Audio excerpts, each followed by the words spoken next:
சலனம் 411. ஞானவேல் கோபமாக, என்ன விஜய் சொல்றீங்க? என்ன சொன்னேன்? உண்மை தான் சொன்னேன். என் பையனுக்கு தான் ஈஸ்வர் பொண்ணு, அதுக்காக தான் நான் இவ்வளவு செஞ்சிருக்கேன். அப்படியா? அந்த பொண்ணை கட்டிக்கிறதுக்கு உன் பையனுக்கு என்ன தகுதி இருக்கு? என் பையனுக்கு எல்லா தகுதியும் இருக்கு. சொல்லப்போனா அந்த பொண்ணோட ஜாதகத்துல தான் என் பையனின் ஆயுள் இருக்கு. ஜாதகம் என்று எவன்டா கணித்தது? உன் பையனுக்கு எய்ட்ஸ் நோய் இருக்கு தெரியுமா உனக்கு? அதெல்லாம் இல்லை, நீ பொய் சொல்ற விஜய். மரியாதை முக்கியம் மிஸ்டர் ஞானவேல். பொய்யா? நான் சொல்றேனா? ஆனால் டாக்டர் சர்டிஃபிகேட் சொல்லாதுல என்றவன் ஏனோ எய்ட்ஸ் நோய் என்று கேட்டதும் முகுந்தன் அப்படியே அமர்ந்து விட்டான். இவள் எனக்கு இல்லை என்பதற்காக என் வாழ்க்கையை சீர்குலைத்து விட்டேனே, நான் ஏன் தப்பு செய்தேன்? என்னை பற்றி கொஞ்சம் தெரியாத ஒருத்தியை பற்றி யோசித்து யோசித்து ஐயோ நான் ஏன் இவ்வளவு முட்டாள்தனமாயிருந்தேன் என்று அவன் தலையாய் அடிக்கும்போது, மகிழ், இவன் பொம்பளை கூட போய் ஜாலியாயெல்லாம் இருந்துட்டு என்னமோ துறவர வாழ்க்கை வாழ்ந்து அதனால நோய் வந்தது போல் என்ன குறை சொல்றானே என்று அவனையே பார்த்தாள். ஞானவேல் மகனின் கைப்பிடித்து, அதெல்லாம் அவன் பொய் சொல்றான், நான் இதை ப்ரூவ் பண்ணுறேன் என்று விஜய் உள்ளே போனான். அந்த நேரத்தில் முகுந்தன் அவனை நோக்கி கொண்டிருக்கும் பொழுது அவர்கள் ஒரு குழப்பத்தில் இருக்கும்போது ஜனனி பின்னால் திரும்ப தேவ் கைகளை அசைத்து கொண்டிருந்தான். தன் மனதில் ராஜாதிராஜன் அவன் இப்படி சிறை கைதி போல் இருப்பது அவளுக்கு பிடிக்கவில்லை. மெல்ல அவன் அருகில் போய், என் பேர் தெரியுமா உங்களுக்கு? ஜனனி. அப்பாடி, அதையாச்சும் ஞாபகம் வச்சிருக்கீங்களே, நல்லது என்று தேவ் கைகளில் இருக்கும் கட்டுகளை கழட்டிவிட்டாள். தேவ் அவளை பார்த்து, எங்க அர்ஜுனுக்கு கல்யாணம்னு உனக்கு தெரியுமா? நீ அதுக்காகவா இங்க வந்திருக்க? அவள் தலை குனிய, பேச வேண்டிய நேரத்தில் பேசாமல் அவ ஏன் லூசு மாதிரி பண்றா? என்னமோ பண்ணட்டும், நமக்கு இவங்க குடும்பமா என்னமோ பண்ணட்டும், நமக்கு என்ன வந்தது? நம்ம மகிழை காப்பாற்றணும் என்பதால் அவள் கழட்டி விட்டதும் திரும்ப தேவ் அங்கே தீரனை கண்டான். அவன் மகள் மணமேடையில் அமர்ந்த நொடியிலிருந்து தப்பிக்க நினைத்து வயிறெல்லாம் காயம் கண்டு இரத்தம் வழியும் அளவுக்கு கயிற்றை கழட்ட முயற்சி செய்து கொண்டிருப்பதை கண்டவன் வேகமாக போய் தீரனின் கைகளை கழட்டி விட்டான். ஆதினி தன் அருகே இருக்கும் தேவ் கட்டை பிரித்ததும் தன் அருகே வருவானா மாட்டானா என்று அவள் யோசிக்கும் போதே தேவ் தீரனின் அருகில் போய்விட்டான். அன்றைக்கு பேசிய பின் அவன் தன் முகம் கூட பார்க்காமல் இருப்பது அவளுக்கு வலித்தது. தீரன் தன்னை சமன்படுத்தி கொண்டே, தேங்க்ஸ் தேவ், அப்பாவை பாரு என்றதும் அவன் போய் அடுத்த தீரனின் அப்பாவின் கட்டுகளை கழட்டி கொண்டிருந்தான். தீரன் தன் அருகே இருக்கும் ஆதினியின் அருகில் வந்து அவளின் கட்டுக்களை கழட்டி விட்டான். ஆதினி அவனை பார்க்க, ஏன் பார்க்குற? நேரா மகிழ்கிட்ட போவீங்கன்னு நினச்சேன். அவன், அவளுக்காக நம்ம எல்லாம் இவனுங்க கிட்ட இப்போ போராடணும் இல்லையா? அவன் அவளின் தாழியை பார்த்து கொண்டே, சாரி, எனக்கு அந்த நேரத்தில் என்ன பண்ணுறதுன்னு தெரியல, அதான் உன் அனுமதி இல்லாமல் கட்டிட்டேன். உங்களுக்கு நான் எப்போவுமே விளையாட்டு பொம்மை தானே மாமா? அவளை கூர்ந்து கவனித்தான். உன் மனசாட்சி தொட்டு சொல்லு, நான் வேணும்னே கட்டினேனா? இதை நீங்கள் யாருக்காக பண்ணினீங்க? இதே நேரத்தில் என் உயிர் ஊசலாடி இருந்தா நீங்கள் என்னமாமா பண்ணியிருப்பீங்க? தீரன் அவளை பார்த்தான். அவளோ வாய்ப்பு கிடைக்கும் போதெல்லாம் ஒரு நொடியாவது தன் மேல் அவனுக்கு கொஞ்சமேனும் காதல் இருக்கிறதா என்று ஒரு வார்த்தையிலாவது வெளிப்படுமா என்று ஏங்கி ஏங்கி இன்று எல்லாம் ஏக்கமும் கோபமாக மாறி அவள் வெறுப்பை உமிழ்ந்து கொண்டிருந்தாள். ஏனோ அந்த தாலி அவளின் கழுத்தில் பெரிய சுமையாகப்பட்டது அவளுக்கு. இப்போ நீ என்ன பண்ணணும் சொல்ற ஆதினி? இதுக்கு முன்னாடி கூட எனக்கு இதே நிகழ்வுகள் நடந்ததுதான். அப்போ கூட அர்ஜுன் தானே இப்படி பண்ணினார். நீங்க அன்புவின் மேல் தானே ஃபோக்கஸ் பண்ணினீங்க. தீரன், பழையதை கொஞ்சம் விட்டுட்டு வா ஆதினி ப்ளீஸ் என்றான். நான் எல்லோரின் வாழ்க்கையிலும் ஏன் தான் இருக்கேனோ என்று நினைத்து கொண்டவளுக்கு ஏனோ தன்னை பற்றி தானே தாழ்த்தி விடக்கூடாது என்று மனதில் தன்னையே சமன்படுத்தி கொண்டாள். உள்ளே போன விஜய் கொஞ்சம் நேரத்தில் உள்ளே வந்து தன் சட்டை பாக்கெட்டிலிருந்து ஒரு மெடிக்கல் ரிப்போர்ட்டை எடுத்து காட்டி, உன் மகன் லாஸ்டா 5 வருஷம் போகாத இடத்துக்கெல்லாம் போனவன். விலை மாந்தர்கிட்ட போகும்போது போட வேண்டியதை எல்லாம் போடாமல் போயிட்டதால் அவனுக்கு எய்ட்ஸ் இருக்கு. அதை பார்த்ததும் எல்லோருக்கும் ஒரு மாதிரியாக மகிழ் அதை கண்டு கொள்ளவில்லை.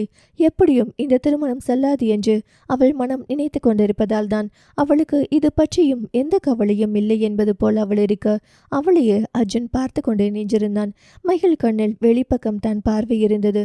அர்ஜுன் கண்டிப்பாக அவங்க அப்பா வருவார் என்று எதிர்பார்க்கிறாள் போல் என்று நினைத்தான். ஞானவேல் மகனின் கையை இறுக்கி பிடித்து, உனக்கு அதெல்லாம் இருக்காதுடா, விஜய் வேண்டுமென்று அர்ஜுனை கட்டி வைப்பதற்காக பொய் சர்டிஃபிகேட் ரெடி பண்ணியிருக்கான். ஏன்னா கொஞ்ச நாளாக தனக்கு உடம்பிற்கு துளியும் முடியவில்லை. என்ன ஏது என்று அவனாகவே குழம்பிக் கொண்டிருந்த வேளையில், விஜய், மிஸ்டர் ஞானவேல், நான் பொய் சர்டிஃபிகேட் கொடுக்கல. எனக்கு அவசியமே இல்லை. உங்கள் மகன் பரிசோதனைக்கு கொடுத்த இடத்துலேருந்து வந்த சர்டிஃபிகேட் தான் இது. அவன் பிளட் டெஸ்ட் எடுத்தது அவனுக்கு தெரிந்த ஹாஸ்பிட்டல். முக்கியமான அவன் நண்பனிடம்தான் என்று முகுந்தன் கையில் அந்த ரிப்போர்ட்டை கொடுக்க அதை வாங்கி வாசித்து பார்த்தான் முகுந்தன். பின், அப்பா, அது நிஜம்தான். மகன் வாயிலிருந்து அந்த வார்த்தை வந்ததும் பெற்றவரும் துடித்து விட்டார். மற்றவர்களும் அவனையே பார்க்க அர்ஜுன் முகுந்தனை பார்த்து, சார், உங்களுக்கே அது அக்செப்ட் என்றால் தயவு செய்து இந்த பொண்ணை விட்டு கொஞ்சம் விலகி நில்லுங்க. அவளுக்கு எதுக்கு இவ்வளோ பெரிய தண்டனை கொடுக்குறீங்க? மகிழ் அர்ஜுனை பார்க்க அவனும் அவளையே தான் பார்த்தான். அவளை பொறுத்தவரை இவனுக்கு பதில் இவன் வந்து உட்கார போகிறான். ஏதோ ஒன்று சீக்கிரம் முடித்து விடுங்கடா, எனக்கு எங்க அப்பாவை பார்க்கணும் என்பது போல் அவள் அமர்ந்திருப்பதைக் கண்டு அர்ஜுனுக்கு எரிச்சல் வந்தது. இந்த மகளை ஒரு நாளோ ஒரு வாரமோ தான் முகுந்தன் அவளை அவளின் வீட்டில் வைத்து பார்த்திருக்கிறான். ஆனால் நான் காதல் என்ற வார்த்தைக்கு அர்த்தம் தெரியும் வயதிலிருந்து பார்த்திருக்கிறேன். உண்மையாகவே நேசித்திருக்கிறேன். இவளுக்காக என்னென்னவோ செய்திருக்கிறேன். நானும் இந்த முகுந்தன் மாதிரி இவள் தான் வேண்டும் என்று பிடிவாதமாக எதையாச்சும் பண்ணி இவள் இல்லாத வாழ்க்கையை பிடிக்காமல் இப்படி ஒரு வாழ்க்கையை தேர்ந்தெடுத்தால் இந்த இடத்தில் நானும் தானே இருந்திருப்பேன் என்று கோபம் அவனுக்கு அவளின் மேல் வந்தது. ஞானவேல், அது நிஜமா இருந்தாலோ எனக்கு கவலை இல்லை. நீ வா, அந்த பொண்ணு கழுத்தில் தாலி கட்டு. உன் வாரிசு எனக்கு வேணும். மகிழ் அந்த வார்த்தையில் எழப்போக, ஏய் உட்கார் அங்கே என்று ஞானவேல் அவளை மிரட்ட தீரன் ஓங்கி வந்து ஞானவேல் முதுகில் மிதித்து, யாருக்கு யாருடா வேணும்? உங்களுடைய எல்லா தப்புக்கும் எங்க லைஃப் ஸ்பாயில் பண்ணுவீங்களா? முகுந்தன், இதுக்கெல்லாம் நீ தாண்டா காரணம், நீ மட்டும் இல்லாட்டி என்று அவன் தன் இடுப்பில் மறைத்து வைத்திருக்கும் துப்பாக்கியை எடுக்கப் போகும்போது மகிழ் வேகமாய் தீரனின் கையை பிடித்து இழுத்து, நீங்க கொஞ்சம் தள்ளி நில்லுங்க மாமா. உடம்புக்கு முடியாத நேரத்தில் ஏதாவது உடம்பில் பட்டு பிரச்சனையை இழுத்துக்காதீங்க. அதை கேட்டதும் அர்ஜுனுக்கும் முகுந்தனுக்கும் ஒரே நேரத்தில் கோபம் பொத்து கொண்டு வந்தது. தன் மகன் வாழாத வாழ்க்கை யாரும் வாழக்கூடாது என்று நினைத்த ஞானவேல் முகுந்தன் கையில் இருக்கும் துப்பாக்கியை எடுத்து மகிழை நோக்கி தோட்டாவை வீச நொடியில் தீரன் மகிழை பிடித்து இழுக்க அந்த குண்டுகள் பின்னால் நின்றிருந்த ஞானவேலின் ஆள் மீது பட்டு அவன் அங்கேயே முடிந்து விட்டான். அந்த நொடி நேரத்தில் எல்லோருமே அதிர்ச்சியாகிவிட இம்முறை துப்பாக்கி தீரனின் மீதும் மகிழினின் மீதும் குறிப்பார்க்க அர்ஜுன் ஞானவேல் கையை அடித்து துப்பாக்கியை பிடுங்கி, ஒழுங்கா இத்தோட எல்லாம் ஸ்டாப் பண்ணுங்க. உங்க பையனை கூட்டிட்டு போய் நல்ல ட்ரீட்மெண்ட் பண்ணுங்க. உயிர் வாழ்ற வரைக்கும் நல்ல சாப்பாடு கொடுங்க. அவரை மகிழ்ச்சியா பார்த்துக்கோங்க.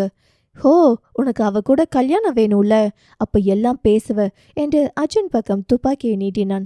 விஜய் தன் ஆட்கள் பக்கம் கண்காட்ட அதுவரை ஞானவேல் பக்கம் இருந்த ஆட்கள் அனைவரும் விஜய் பக்கம் வந்தார்கள். ஞானவேலையும் முகுந்தனையும் அசையாது பிடித்து வைத்து கொண்டார்கள். விஜய் அர்ஜுன் அவன் பார்க்க, நீ போய் கல்யாண மேடையில் மாப்பிள்ளைக்கான இடத்துல உட்காரு. அவன் கோபமாய், எனக்கு எதுக்கு கல்யாணம்? நான் ஏன் அவளை கல்யாணம் பண்ணணும்? அந்த வார்த்தையில் மகிழ் தன் விழிகளை விரித்து அவனை பார்த்தாள். நீ ஏற தோண்டா, ஒரு நல்லது பண்ணி பார்த்துட்டு நான் போகணும். இதுக்காக நான் எவ்வளோ பண்ணியிருக்கேன் தெரியுமா? ஞானவேல் அதிர்ந்து நின்றான். அப்படியா? நீயும் அந்த நாச்சிமுத்துவின் ரத்தமா அர்ஜுன்? அர்ஜுன் மௌனமாக இருக்க, நீ மட்டும் மகிழ கல்யாணம் பண்ணினா நான் உன்னை கொலை பண்ணிடுவேன் என்று ஞானவேல் மிரட்ட, விஜய் எங்க அவனை தொட்டு பாரு. ஆமா, அவன் சொல்ல மாட்டான், ஆனா அவன் எங்க ரத்தம்தான். அப்போ அவனின் சாவு உறுதி விஜய். அதுக்கு நீ உயிரோடு இருக்கணும்ல. இப்போ உன் கையை துளைக்க என் தோட்டாக்கள் வருது என்று கூறி விஜய் துப்பாக்கியை உயர்த்தினான். முகுந்தனுக்கு தன் சாவை விட தன்னையே சாமியாக நினைத்து வாழும் தன் அப்பாவிற்கு எதுவும் ஆகிவிடுமோ என்று நடுங்கினான். ஞானவேல், விஜய் நீயே இப்படி பண்ண போறேன்னு நினைக்கல. நம்ம கூட்டாளிகள் அந்த ஈஸ்வரை அழிக்கணும். நீ எல்லாத சொல்லாத. என் அப்பாவை கொலை பண்ணினவன் நீ. எனக்கு இந்த வாழ்க்கை வாழ கற்றுக் கொடுத்தவர் அவர். அவர் சொல்லிக் கொடுத்த நல்ல பண்புகளால் தான் நீ உயிரோடு இருக்க என்று வளர்ப்பு தந்தைக்காக பேசினான். அவரோ, இங்க பாரு விஜய், இங்க என்று தீரனை காட்டி நண்பன் தன் நண்பனோட காதலியை அவன் கிட்ட பறிச்சு அவன் வாழ்க்கைய அழிக்கிறான். ஆனா நீ அவனுக்கு கல்யாணம் பண்ணி வைக்கிற. உன் அண்ணன் மகனுக்கு அவள் விரும்பியவளை கல்யாணம் பண்ணி வைக்கிற. ஆனா என்னோட உயிர், என் மகன், அவன் வாழ வேண்டாமா சொல்லு என்றவர் உண்மையாகவே கண்ணீர் விட்டார் மகனுக்காக. ஜனனி, தயவு செஞ்சு வேண்டாமண்ணா, எதுவும் வேண்டாம், நம்ம இங்கிருந்து போயிடலாம். விஜய் அவளை கண்டு சில நொடிகள் மௌனம் காக்க அவளின் குரல் அவன் நெஞ்சை கொஞ்சம் அசைத்தது. நீ என் தங்கை இல்லம்மா மகள். அர்ஜுன் என் மகன். நீங்க 2 பேரும் நல்லா இருக்கணும் என்பதற்காக தான் இப்ப வரைக்கும் நான் இதை பண்ணிட்டு இருக்கேன். என் மகன் வாழ்க்கை நல்லா இல்லாவிட்டால் ஜனனி மற்றும் அர்ஜுனை காட்டி இந்த 2 பேத்தையுமே கொன்னிடுவேன். விஜய் துப்பாக்கி முனையை மெதுவாக கீழே தாழ்த்தினான். என்ன சொன்ன? யாரை கொல்லுவ என்று விஜய் சுட்டான். ஒரு பாய்ச்சலில் முகுந்தன் ஞானவேல் முன்பு விழுந்தான். ஒரு துப்பாக்கி சத்தம். ஒரு நொடியில் அங்கே முகுந்தன் மார்பில் குண்டுகள் பாய்ந்து தரையில் விழுந்தான். அப்பா என்ற மகளினியின் அலறல் குடோனையை உடைத்தது. தேவ் அவளை தன்னோடு இழுத்து கொண்டான். ஜனனி நடுங்க அர்ஜுன் அவளை அணைத்து கொண்டான். ஆதினி பயத்தில் தரையில் அமர ரவி அவளை இறுக்கி பிடித்து கொண்டார். அந்த நொடியில் ஞானவேல் வலி, முகுந்தனின் நம்பிக்கை, விஜயின் பழிவாங்கல் அனைத்தும் ஒரே நேரத்தில் வெடித்தது. விஜய் இன்னும் ஒரு முறை துப்பாக்கியை தூக்கி, ஞானவேல், நீ என் குடும்பத்தை நாசம் பண்ண நினைச்சா அடுத்து இருக்க மாட்ட, ஒழுங்கா கம்முனு கெட என்றவன் மகிழ்புறம் திரும்பி, ஏ பொண்ணு, நீ பயப்பட வேண்டாம். என் அப்பா அண்ணங்கள் அழிக்கும் போது நீ நல்லா சந்தோஷமா தானே இருந்த. அப்புறம் முகுந்தன் ஒன்னும் தியாகி இல்ல. போய் மனமேடையில் உட்காரு. அர்ஜுன், எனக்கு அவ வேணாம். உனக்கு அவளை எவ்வளோ பிடிக்கும்னு எனக்கு தெரியும்டா. நீயும் என் அப்பா சாவுக்கு காரணம். என் வம்சத்தை அழித்த அவன் குடும்பத்தில் என் வாரிசு வளரணும். அதுக்கு நீ மட்டும் இருக்கணும் தான் உன்னை விடுறேன். ஒழுங்கா போய் உட்காரு. தீரன், நீங்க கல்யாணம் பண்ணிட்டு எப்படியும் என் மாமா கையால் செத்து போயிடுவீங்க. டம்மி கல்யாணம் பண்றதுக்கு எதுக்கு இவ்வளோ சீன்? ஓ, சாருக்கு இப்போதான் ரோஷம் வருதோ? கேப்பில் எவனோ கைச்சை கழட்டி விட்டதும் ரோசம் வருது. ஒரு குண்டு தான் எல்லாருக்கும் முடிஞ்சது. போயிடுவீங்க. உன் அப்பன் உயிர் வேணும்னா வாயை மூடு. ஏ மகிழ், போய் மணமேடையில் உட்காரு. நீ லேட் பண்ண உன் அம்மா அங்கே செத்துட்டு இருக்கா என்று வீடியோ ஆன் பண்ண அங்கே ஒரு லாரி தண்ணிக்குள் 5 நெஞ்சளவுக்கு தண்ணி இருந்தது. அதற்கு மேல் ஒரு மணி கடிகாரம் ஓடிக்கொண்டிருந்தது. இன்னும் 1 மணி நேரம் தான் உன் அம்மாவுக்கு ஆயுள். சீக்கிரம் கல்யாணம் பண்ணிட்டா நீ போய் உன் அம்மாவை காப்பாற்றலாம். எல்லோரும் அதிர்வாகி பார்க்க ரவிக்கு இதுவரை உயிர் பயமில்லை. ஆனால் தங்கையை அப்படி கண்டதும் கையில் குழந்தையாய் வாங்கிய நொடி கண்ணில் வந்தது. அழுகை பீறிட்டது. டே, அவளை விடுறா. அவளை ஏண்டா இப்படி பண்ணி வச்சிருக்க? ஆம்பளை தானே, போய் ஈஸ்வர் கூட மோத வேண்டியதை விட்டுட்டு என் தங்கச்சியை போய் என்று அவர் அழ வேகமாய் மகிழ் போய் மணமேடையில் அமர்ந்தாள். விழியில் நீர் அருவியாய். அர்ஜுன், அவளுக்கு அவ அம்மா முக்கியம். தாலி கட்டிக்க அவ ரெடி. நான் ஏன் பண்ணணும்? மகிழ் விழியில் தவிப்பு. அவளோ, ஏன் இப்படி டைம் வேஸ்ட் பண்றீங்க? ஹோ, அன்னைக்கு ஆதினி கழுத்தில் தாலியை கட்டி அவளை காப்பாற்றணும்னு சொல்லி செயின் போட்டேன். இன்னைக்கு உங்க அம்மாவை காப்பாற்ற உனக்கு தாலி கட்டணுமா? என்னை பார்த்தா டம்மி பீஸ் மாதிரி முகத்தில் எழுதி வச்சிருக்கா என்ன? இல்லை, என்னை யூஸ் வந்துரும்னு குடும்பமே நினைச்சிங்களா? உங்க அம்மா நீ தான் ஆதினிக்கு மாப்பிள்ளன்னு சொல்லி பேசுறாங்க. உங்க அப்பா ஏதோ தீவிரவாதி மாதிரி சட்டுன்னு ஒதுக்கி வைக்கிறாரு. தெரியாம தான் கேட்குறேன். உன் மாமனுக்கும் உன் அப்பனுக்கும் ஆகவே ஆகாது. ஆனா அவரை காப்பாத்த உன் அப்பன் போராடுவாராம். ஆனா என் ரத்த சொந்தம், ரொம்ப ரொம்ப நல்லவ என் அண்ணன். அவரை காப்பாத்த நான் நினைச்சா உங்களுக்கு நான் வேண்டாதவன் ஆயிடுவேன் இல்லையா? அவள் கண் கலங்கி, இப்ப என்ன சொல்ல வரீங்க? எனக்கு பொண்டாட்டி ஆகணும்னா வாழ்நாள் முழுதும் பொண்டாட்டி. அவ கழுத்தில் மட்டும்தான் தாலி கட்டுவேன். ரோட்ல போறவளுக்கும் வரவளுக்கு எல்லாம் கட்ட மாட்டேன். அவள் தலையை ஆட்டினாள். எனக்கு ஓகே, கட்டுங்க அர்ஜுன். அர்ஜுன், இது எப்படி நம்புறது? நேரமாச்சுங்க. எனக்கு எங்க அம்மா முக்கியம். ப்ளீஸ் கட்டுங்க. உன் அப்பா மேல் சத்தியம் பண்ணு. என்னன்னு? யார் சொன்னாலும் நான் இந்த தாலியை கழட்ட மாட்டேன்னு. என் பொண்டாட்டியாதான் வாழ்வேன்னு, என்ன பிரச்சனை வந்தாலும் என்று. மகிழ் கண்களை மூடி நிற்க அவளின் காதுக்குள் காக்கை கரையும் சத்தம். ஏனோ அது தன் பெரிய பாட்டியின் குரல் என்று புரிய, அவரே சொல்றார் என்றால் இதுதான் என் வாழ்க்கை போல் என்று தன் உயிருக்கு உயிரான அப்பாவின் மேல் சத்தியம் செய்தாள். விஜய், அண்ணா, எனக்கு சம்மதம்தான். ஆனா தாலியை நான் இங்க கட்டிக்க மாட்டேன். இவங்க குலதெய்வம் கோவிலில் வச்சு கட்டுறேன். வெளியே ரிஸ்க் அர்ஜுன். நீ தாலியை கட்டு. நான் அவங்க குலதெய்வம் கோவிலுக்கு கூட்டிட்டு போறேன். தீரன் அதிர தேவ் எதுவும் செய்ய முடியாமல் தவித்தான். விஜய் கையில் இருக்கும் துப்பாக்கியை பிடுங்கிய தேவ் அதை ஜனனியின் நெற்றியில் வைக்க, விஜய், என்னம்மா ஜனனி, உன்னாலும் சூப்பரா பண்றா. ஜனனி அவனை நிமிர்ந்து பார்க்க அவளுக்கு வலித்தது. அவனோ, ஒழுங்கா அஞ்சு அத்தையை விடுங்க. அர்ஜுனுக்கு அவ்வளோ ஆத்திரம் எங்கிருந்து வந்தது என்று தெரியவில்லை. தங்கை கழுத்தில் கத்தியை கண்டதும் மகிழ் கழுத்தில் கை வைத்தான் அர்ஜுன். தேவ் அவசரமாக துப்பாக்கியை கீழே போட்டான். விஜய், மகிழு கொஞ்சம் என்றால் தேவுக்கு வலிக்குது. அப்போ தேவு கொஞ்சம் என்றால் மகிழுக்கும் வலிக்கும். இந்த பாசம்தான் ஜனனி லைஃபை சரி செய்யும் என்று நினைத்த விஜய், அவ்வளோ பாசமா தோழி மேல அப்போ ஒன்று பண்ணு என்று தன் பாக்கெட்டிலிருந்து தாலியை கொடுத்து, இத ஜனனி கழுத்தில் கட்டு. அர்ஜுன், அவன் வேணாம் அவளுக்கு. அவன் வாழ்க்கை முழுதும் இவளுக்காகவே வாழுவான் என்றான் மகிழை காட்டி. ஜனனி, எனக்கு இவர் வேணாமண்ணா. ஜனனிக்கு பிடித்த வாழ்க்கைடா இது. கொஞ்சம் நல்லவனும் கூட. நீ சும்மா இரு அர்ஜுன். அவளோ கண்ணீருடன் வேண்டாம் என்று சொல்ல, நீ கட்டிக்கொடாமா, எனக்கு தான் யாரும் இல்லை, உனக்கு எவ்வளோ பெரிய சொந்தம் அமையுது என்று சொல்லி தேவ் கட்டு. அவள் தயங்க, விஜய் கட்டுங்க மாப்பிள்ள, நீங்க கட்டினாதான் அடுத்த அர்ஜுன் மகள் கழுத்தில் கட்டுவான். அப்புறம் உங்க அஞ்சு அத்தையை காப்பாற்ற போகணும். அவன் மகளை பார்க்க தனக்கு இந்த கல்யாணம் நல்லதோ கெட்டதோ, ஆனால் தேவிக்கு ஜனனி கூட வாழும் வாழ்க்கை நல்லது என்பதால் அவள் தலையை ஆட்ட கட்டினான் தாலியை. விஜய் அடுத்து ரவியின் அருகே வந்து, தாய் மாமன் தான் தாலி எடுத்து கொடுக்கணும். மிஸ்டர் ரவி, இதை கொஞ்சம் உங்க கையால கும்பிட்டு கொடுங்க. அவர் விரல்கள் தங்கையின் உயிரையும் தன் உயிருக்குயிரான மகனையும் நினைத்து கலங்க. ஆனாலும் அப்பா மேல் சத்தியம் செய்தவள் இனி மாற மாட்டாள். அவனோடு தான் வாழ்வாள் என்று புரிய மனதார வேண்டிக் கொண்டே அம்மாடி மகள் அவள் நிமிர, என் தங்கச்சிய உங்க அப்பா எப்படியும் காப்பாற்றிடுவார். உனக்கு இந்த வாழ்க்கை வேணுமா? விஜய், நீங்க எல்லாரும் உயிருடன் போகணும் என்றாலும் இந்த கல்யாணம் நடக்கணும் ரவி சார். அவளோ எனக்கு சம்மதம் தான் கொடுங்க. ஆதினிக்கு பாவமாக போனது. அர்ஜுன், சொல்லுங்க ஆதினி. இவன் என்ன மரியாதையா பேசுறான் என்று அவள் பார்க்க, இன்னொருத்தரின் பொண்டாட்டிய எப்படி பேர் சொல்றது மேடம் என்றார் நக்கலாக. அதை அவள் கண்டு கொள்ளாமல், உங்க அண்ணன்கிட்ட பேசுங்க என்னன்னு. அவளுக்கு என்ற ஒரு வாழ்க்கையை அவளிடம் இருந்து பறித்து எனக்கு கட்டி வச்சு இப்ப அவளோட வாழ்க்கையும் பறிப்பது சரியா? அர்ஜுன் நக்கலாக சிரித்து, வாங்க வாங்க ஆதினி மேடம், உங்களை தான் தேடிட்டு இருந்தேன். தீரன் தாலி கட்ச வர நீங்க ஏமா சும்மா இருந்தீங்க? அப்புறம் கட்டி முடிச்சு இவ்வளோ நேரம் அதை என் கழுத்தில் சுமக்கிறீங்க. தீரன் என்பவர் உங்கள் சொத்து மேடம். அவளோ அதெல்லாம் இல்லை. அப்படியா? ஒரு நாள் காரில் இடிச்சு மூச்சு பேச்சு இல்லாம உங்களுக்கு ஃபாரினில் இருக்கிற டைமில் உடம்பு முடியாம போனப்போ நான் முதலுதவி செஞ்சதுக்கு அடிச்சிங்களே, ஞாபகம் இருக்கா? ஏன் உங்களோட முதல் முத்தம் உங்க மாமாவுக்கு மட்டும் சொன்னீங்க, ஞாபகம் இருக்கா? அப்புறம் உங்க சித்தி சொன்னதுக்காக மட்டும் அந்த செயினை கழுத்தில் போட்டு ஒரு சான்ஸ் கிடைச்சதும் தூக்கி போட்டிங்களே.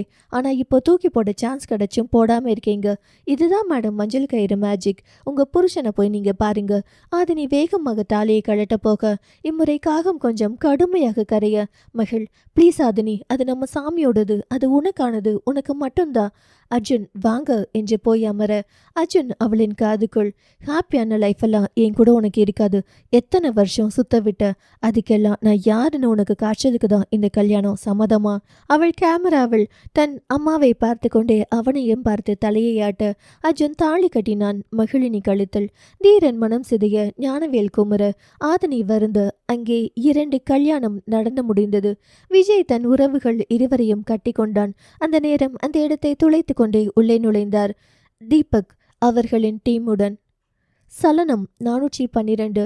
ஈஸ்வர் நொடி கூட கண்ணிமைக்காமல் ஒவ்வொரு கேமராவையும் செக் பண்ணி கொண்டே இருக்கும்போது ஈஸ்வரோடு சேர்ந்து நிலவன், முகிலன், துருவனும் அங்கு வந்து சேர அவர்கள் அதே ஒரு வேலையாக பார்த்தனர். தண்ணி வண்டிகள் ஒவ்வொன்றும் ஒவ்வொரு விதமாக இருக்க 9 வண்டிகள் மட்டும் ஒரே மாதிரியாக இருப்பதை கண்டுபிடித்தார்கள். முகிலன், சித்தப்பா, இது பக்கா ப்ரீ பிளானிங். ஈஸ்வர், அந்த 9 வண்டிகளில் தான் பார்த்த டிரைவர் மட்டும் அவன் மட்டுமே பதட்டமாய் இருப்பதை பார்த்து, இந்த வண்டிதான் என்று சரியாக அதை வண்டியை கண்டுபிடிக்க, சூப்பர் சித்தப்பா, சூப்பர் மாமா என்று பசங்கள் கட்டிப்பிடிக்க, அதையெல்லாம் காதில் வாங்காமல் கேமராவையே பார்க்க, அதை இப்போ குமார் நகர் சிக்னலில் இருந்து அந்த வண்டி இன்னும் கொஞ்ச நேரத்தில் மேம்பாலம் ஏறும், அதற்குள் அதை லாக் பண்ணணும் என்று நினைத்த ஈஸ்வர், நிலவா வண்டி எடு. அவன் வாகனத்தின் ஓட்டுநர் இருக்கையில் அமர ஈஸ்வர் வாகனத்தில் ஏறிக்கொண்டே, முகிலா, நீ என்ன பண்றனா? எல்லா செட்டப்பும் இருக்கிற ஆம்புலன்ஸ் இப்போ நம்ம ஆஃபீஸில் இருக்கு. ஏற்கனவே நான் சொல்லி வச்சுட்டேன். அதில் டாக்டர்ஸ் எல்லாம் இருப்பாங்க. உடனே வர சொல்லி வண்டியை நான் சொல்ற இடத்துல லாக் பண்ணிடு. சித்திய மேல இருந்து கீழே தூக்கிட்டு வந்ததும் ஆம்புலன்ஸ் கொண்டு வந்துடணும். அவளுக்கு எல்லாம் ஸ்பெஷாலிட்டி இருக்கிற மாதிரி ஒன்ஸ் செக் பண்ணிட்டு பார்க்கிங் பண்ணிக்கோ, சரியா? நான் பார்த்துக்கிறேன் சித்தப்பா. Landmark Noyyal, old bus stand. Dhruvan, மாமா நான் என்ன பண்ண? துருவா, நீ கொஞ்சம் சேஃப்டி எக்யூப்மெண்ட்ஸை வச்சுக்கோ. சரிங்க மாமா, சீக்கிரம் வாங்க. அந்த வண்டியை மேம்பாலம் ஏறும்போது நம்ம லாக் பண்ணிட்டோம்னா வண்டியை பிடிச்சிடலாம். துருவன், மேம்பாலத்தில் வச்சு வண்டியை லாக் பண்ணா அவன் மேலே இருந்து வண்டியை திருப்பினா கீழே ரயில்வே ஸ்டேஷன் இருக்குங்க மாமா. மேலே இருந்து கீழே விழுந்தா எல்லாருக்கும், ஏன் அஞ்சு அத்தைக்கும் கூட ஆபத்து. நம்ம வண்டியை தாண்டா லாக் பண்ணுறோம். அவன் வண்டியை திருப்ப மாட்டான். அங்கிருந்து டிரைவர் குதிச்சாலும் அவன் உயிரும் ஆபத்து என்பதால் அவன் நொய்யலை தான் ஃபோக்கஸ் பண்ணுவான். நம்ம வண்டியை பின்னாலேயே ஃபாலோ பண்ணி கரெக்டாக அவனை நகர விடாமல் பார்க்குறது எங்கன்னா நொய்யல் பாலம். பழைய பஸ் ஸ்டாண்ட் அங்கேயா? டிரைவர் சட்டுன்னு இறங்கி அந்த இடத்தில் ஏதாவது நடந்தால் கூட ஆத்துக்குள்ள வண்டியை டிரைவிங்கில் விடுறதுக்கு கூட சான்ஸ் இருக்கு. அதனால சேஃப்டி எக்யூப்மெண்ட்ஸுடன் நீ அந்த இடத்துக்கு வந்துடு. மாமா, அந்த இடத்தில் ஆபத்து அதிகம் மாமா. டிரைவிங்கில் இருக்கும்போதே அதையே தள்ளி விட்டுட்டா. அப்புறம் எதுக்குடா நான் இருக்கேன், நான் பார்த்துப்பேன், நீ பயப்படாம போ என்று சொல்லிக்கொண்டே ஃபோன் காலில் ஈஸ்வர் தன் சீக்ரெட் டீம் ஆட்களுக்கு அழைத்து பாம் ஸ்குவாட் வர சொல்லு, நொய்யல் ஓல்ட் பஸ் ஸ்டாண்ட் என்றான். துருவன், எதுக்கு மாமா பாம் ஸ்குவாட் எல்லாம் வர சொல்லியிருக்கீங்க? அஞ்சு, தலைக்கு மேலே ஒரு கடிகாரம் இருக்கு. தண்ணியை ஃபில் பண்ணுறதுக்கு கடிகாரம் அவசியம் இல்லை. ஆனால் டைம் அதில் கரெக்டாக ஓடிட்டு இருக்குன்னா அப்போ அங்கே ஏதோ இன்னொரு பிரச்சனை இருக்குது. சப்போஸ் பாம் இல்லாட்டி ஒன்றும் பிரச்சனை இல்லை, இருந்தால் அந்த டைம் அது டீஆக்டிவேட் பண்ண ஆட்கள் தேவை. அதான். உண்மையாகவே இவருக்கு வயசு அதிகம்னு யார் சொன்னாலும் நம்ப முடியாது. மூளை என்ன இவ்வளோ ஸ்பீடாக இருக்குது என்று தான் துருவன் யோசித்தான். இதையெல்லாம் நம்ம சொல்லணும், ஆனால் அவரிடம் கேட்கிறோமே என்று தன்னை நொந்து கொண்டு தலையாட்டி கொண்டு அவன் புறப்பட்டு விட்டான். நிலவன், அந்த இடம் நிஜமாவே உங்களுக்கு ஓகேங்களா சித்தப்பா? பாம் இருந்தா ரொம்ப சேஃப்டியான இடம், மேம்பாலம்தான். தங்க நகையை தேடி வர மக்கள் சுற்றி இருந்தா எல்லாருக்கும் ஆபத்து. அதனால ஒருத்தவங்க கூட அந்த இடத்துக்கு வராம பார்த்துக்கணும் நிலவா. பாம் இருக்குன்னு உங்களுக்கு எப்போ தோணுச்சு? கொஞ்ச நேரத்துக்கு முன்னாடி தான். இல்லாட்டி தங்கம் இருக்குன்னு மக்கள் போய் வண்டியை தொட விட்டு இருப்பேனா? இப்போ தேடி எல்லாரும் ஏமாந்து போயிடுவாங்களே சித்தப்பா. காலையிலேருந்து பல பேர் தேடி அது இல்லை என்றதும் போயிட்டாங்க. ஆனால் சிலர் மட்டும் அதை தேடிட்டு இருக்காங்க. அவங்க எல்லாம் பேராசைப்பட்டு இல்லை, தங்கத்தை விளம்பரத்தில் மட்டும் பார்த்த ஆட்கள் தான். இதிலாவது அந்த தங்கத்தை நம்ம சேர்த்துட முடியாதா என்று வேலையெல்லாம் விட்டுட்டு வந்து தேடுற அவங்கள வெறுங்கையோடு அனுப்பக்கூடாது. உழைத்தவனுக்கு ஊதியம் உண்டு. அவங்க குடும்பத்தில் எத்தனை பேர் இருக்காங்களோ பெண் குழந்தைகள் என்றால் திருமணத்திற்கு தேவையான அத்தனையும் நம்ம தான் பண்ணுறோம். யாரும் வெறுங்கையோட போகக்கூடாது.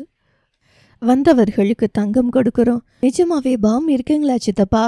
அவங்க குடும்பம் நம்ம வைத்த பாம்பில் அழிந்தது. அது அவன் மண்டைக்குள்ளே இருந்திருக்கும்.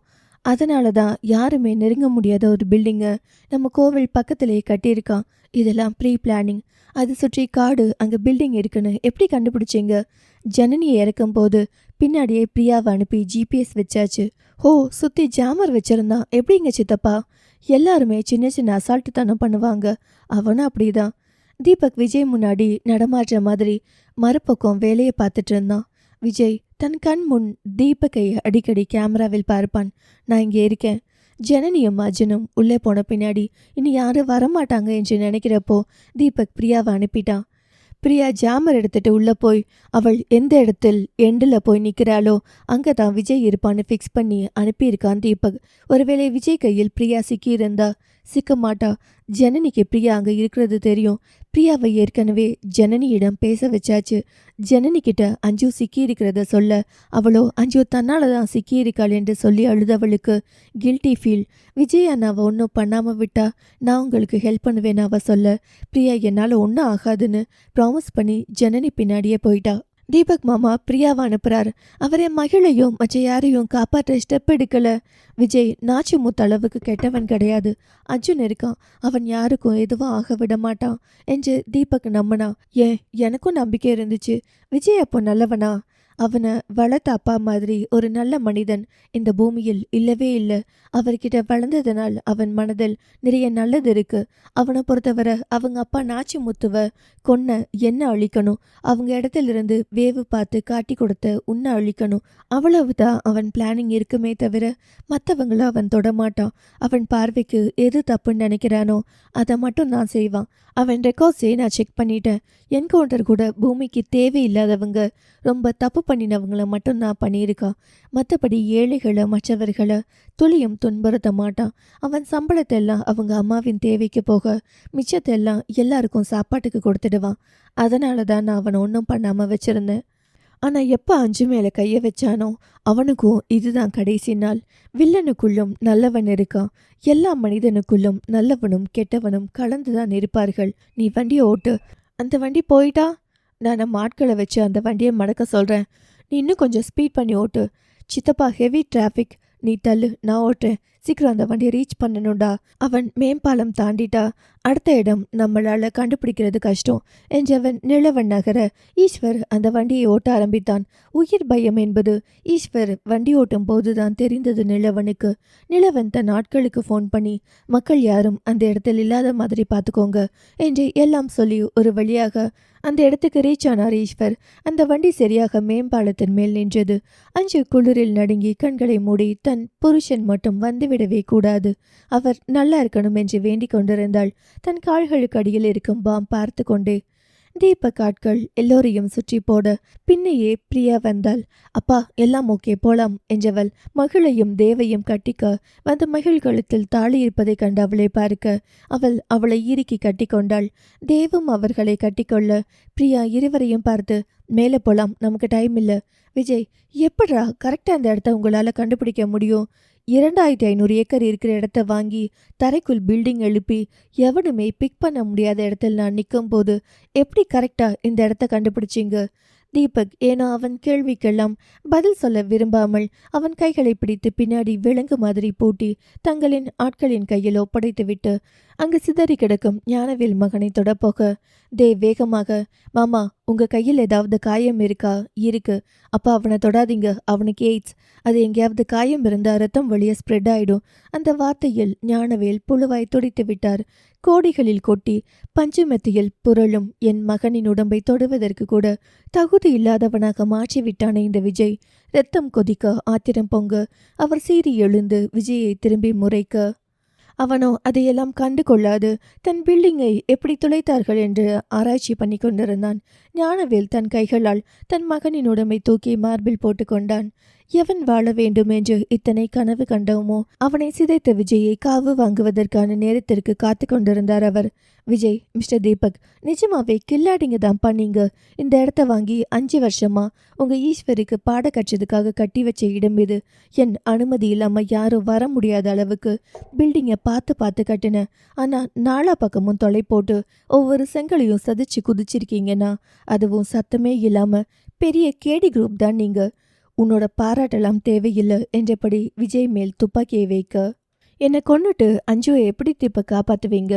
அதெல்லாம் எங்கள் சார் பார்த்துப்பார். உங்கள் சார் ஒன்றும் கடவுள் இல்லை தீபக். மொத்த குடும்பத்தையும் கொண்டு வந்து என் காலுக்கு அடியில் வச்சிருக்கேன். பொண்டாட்டியை காப்பாத்துறதா புள்ளையை காப்பாத்துறதான்னு தெரியாம அல்லாடி இருக்கிற ஒரு சாதாரண ஆள் தான் உங்கள் ஈஸ்வர். தீபக், நீ எல்லாம் எங்களுக்கு ஒருத்தே இல்லை. கொஞ்சம் அசந்துட்டோம். நீ உன் வேலையை காட்டிட்ட. அப்புறம் உனக்கு பின்னாடி ஒருத்தன் இருக்கான்னு தெரியும். அவனை போடணும் முதல்ல. விஜய், இந்நேரம் இவங்களெல்லாம் நான் கொண்டு இருந்தா கூட கேட்கறதுக்கு ஆள் இருக்காதுல்ல. அப்படியெல்லாம் சாதாரணமா விட்டுட மாட்டோம் ராஜா. விஜய் சத்தமாக சிரித்து, எவ்வளோ பெரிய கோடீஸ்வரன் ஞானவேல், மும்பையில் பெரிய பிஸ்னஸ்மேன். ஆனால் அவனை கொல்லும்போது மகன் வந்து இடையில் மாட்டிக்கிட்டு செத்து போயிட்டான். மகனை கூட காப்பாற்ற முடியாத ஒருத்தன் தான் ஒரு பணக்கார அப்பன். இவனுக்கே எப்படின்னா உங்கள் ஈஸ்வர் என்ன பெரிய டேஷ் என்னும் போது அவன் கண்ணங்கள் பழுத்திருந்தது. தீபக்கின் கைப்பட்டு, யாரை பேசுகிற? உன்னோட வளர்ப்பு தாய் இப்போ ஈஸ்வர் சார் கஸ்டடியில் தான் இருக்காங்க. அஞ்சு சிஸ்டருக்கு ஏதாவது ஆச்சு உன் அம்மா அதே மாதிரி ஆகிடுவாங்க, பார்த்துக்கோ. அவர் யாருன்னு நீ வெளியே வந்து பாரு. அந்த நேரம் ஈஸ்வர் அழைத்து, வண்டியை கண்டுபிடிச்சிட்டேன், நீ சேஃப்டியாக அவங்கள வீட்டுக்கு அனுப்பிட்டு அவனை நம்ம இடத்துக்கு கூட்டிகிட்டு போயிடு. சார் நான் அங்கே வரேன், நான் பார்த்துக்கிறேன் தீபக், எல்லாரும் சேஃப் தானே? Safe sir. ஞானவேல், எங்கடா சேஃப்? என் பையன் செத்துட்டான்டா. வினை விதைத்தவன் வினை அறுப்பான் என்று தீபக் மகிழினியை பார்த்து, போலாமாடா என்னும் போது கழுத்தில் தாலி பார்த்து அவள் மணப்பெண் அலங்காரத்தில் இருக்கவும், யார் கட்டினதுடா இது? அர்ஜுன், நான் தான். தீபக் இருக்க அதிர்ச்சி பின், மகிழ் பாப்பா, அதான் நான் வந்துட்டேன்லடாமா, கலட்டி கொடுத்துட்டு வா போலாம். அர்ஜுன் அவளையே பார்க்க, ஃபர்ஸ்ட் அம்மா பார்க்கலாமாமா, அப்புறம் இது பற்றி பேசலாம் என்றவள் முன்னே போக பிரியா அவளையே பார்த்தாள். தீபக்கிற்கு ஒரு மாதிரி இருந்தது.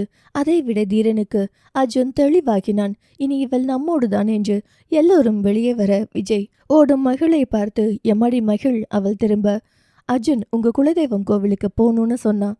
எனக்கு என் அம்மா பார்க்கணும். எம்மாடி, நான் அதில் பாஸ்வேர்ட் போட்டிருக்கேன். நான் சொன்னாதான் பாம்பு ஸ்டாப் ஆகும். இப்போ உள்ள போமா. தீபக் முறைக்க, அர்ஜுன் நீ கூட்டிட்டு போ, அவனை அப்புறம் பார்த்துக்கலாம். உன்னோட ஆசை நிறைவேற்றிட்டு நான் போயிடுறேன், நீ கூட்டிட்டு போ. மகிழ், தீபக் மாமா என் அம்மாவிற்காக வேண்டிக்கணும், உள்ள போகணும் என்று வந்தாள். தேவ், நான் வரல என்றான். அதனால் ஜனனி நின்று விட்டாள். அதற்குள் போலீஸ் டீம் அங்கே வர அவர்கள் விஜயையும் ஞானவேலையும் பிடிக்க ஆம்புலன்ஸில் முகுந்தன் உடம்பை ஏற்றினார்கள். ரவி கோவிலுக்குள் தங்கைக்காக வர அதன் பின் எல்லோரும் வந்தனர். ரவிக்கு மகள் காது குத்தில் பிரிந்து போனது என்று அவளின் திருமணத்தில் உள்ளே நுழையும் விந்தையை நினைத்தார். தன் கையால் பிறந்ததிலிருந்து ஒன்றும் செய்யவில்லை. ஆனால் கல்யாணம் என் முன்னாடி. அழுகை ஒரு பக்கம், வேதனை ஒரு பக்கம் ரவிக்கு. கோவிலுக்குள் மகிழ் கால் வைக்க அர்ஜுன் அவளின் பின்னாடி. பெண்ணவள் தலையில் அரிசி விழ நிமிர்ந்து பார்க்க மரத்தில் காக்கா. இது பிரம்மையோ என்று யோசிக்க அர்ஜுன், என்ன காக்கா அரிசி போடுது என்றான். பின்னாடி ஆதினி வர அவளுக்கு பின்னாடி தீரன்.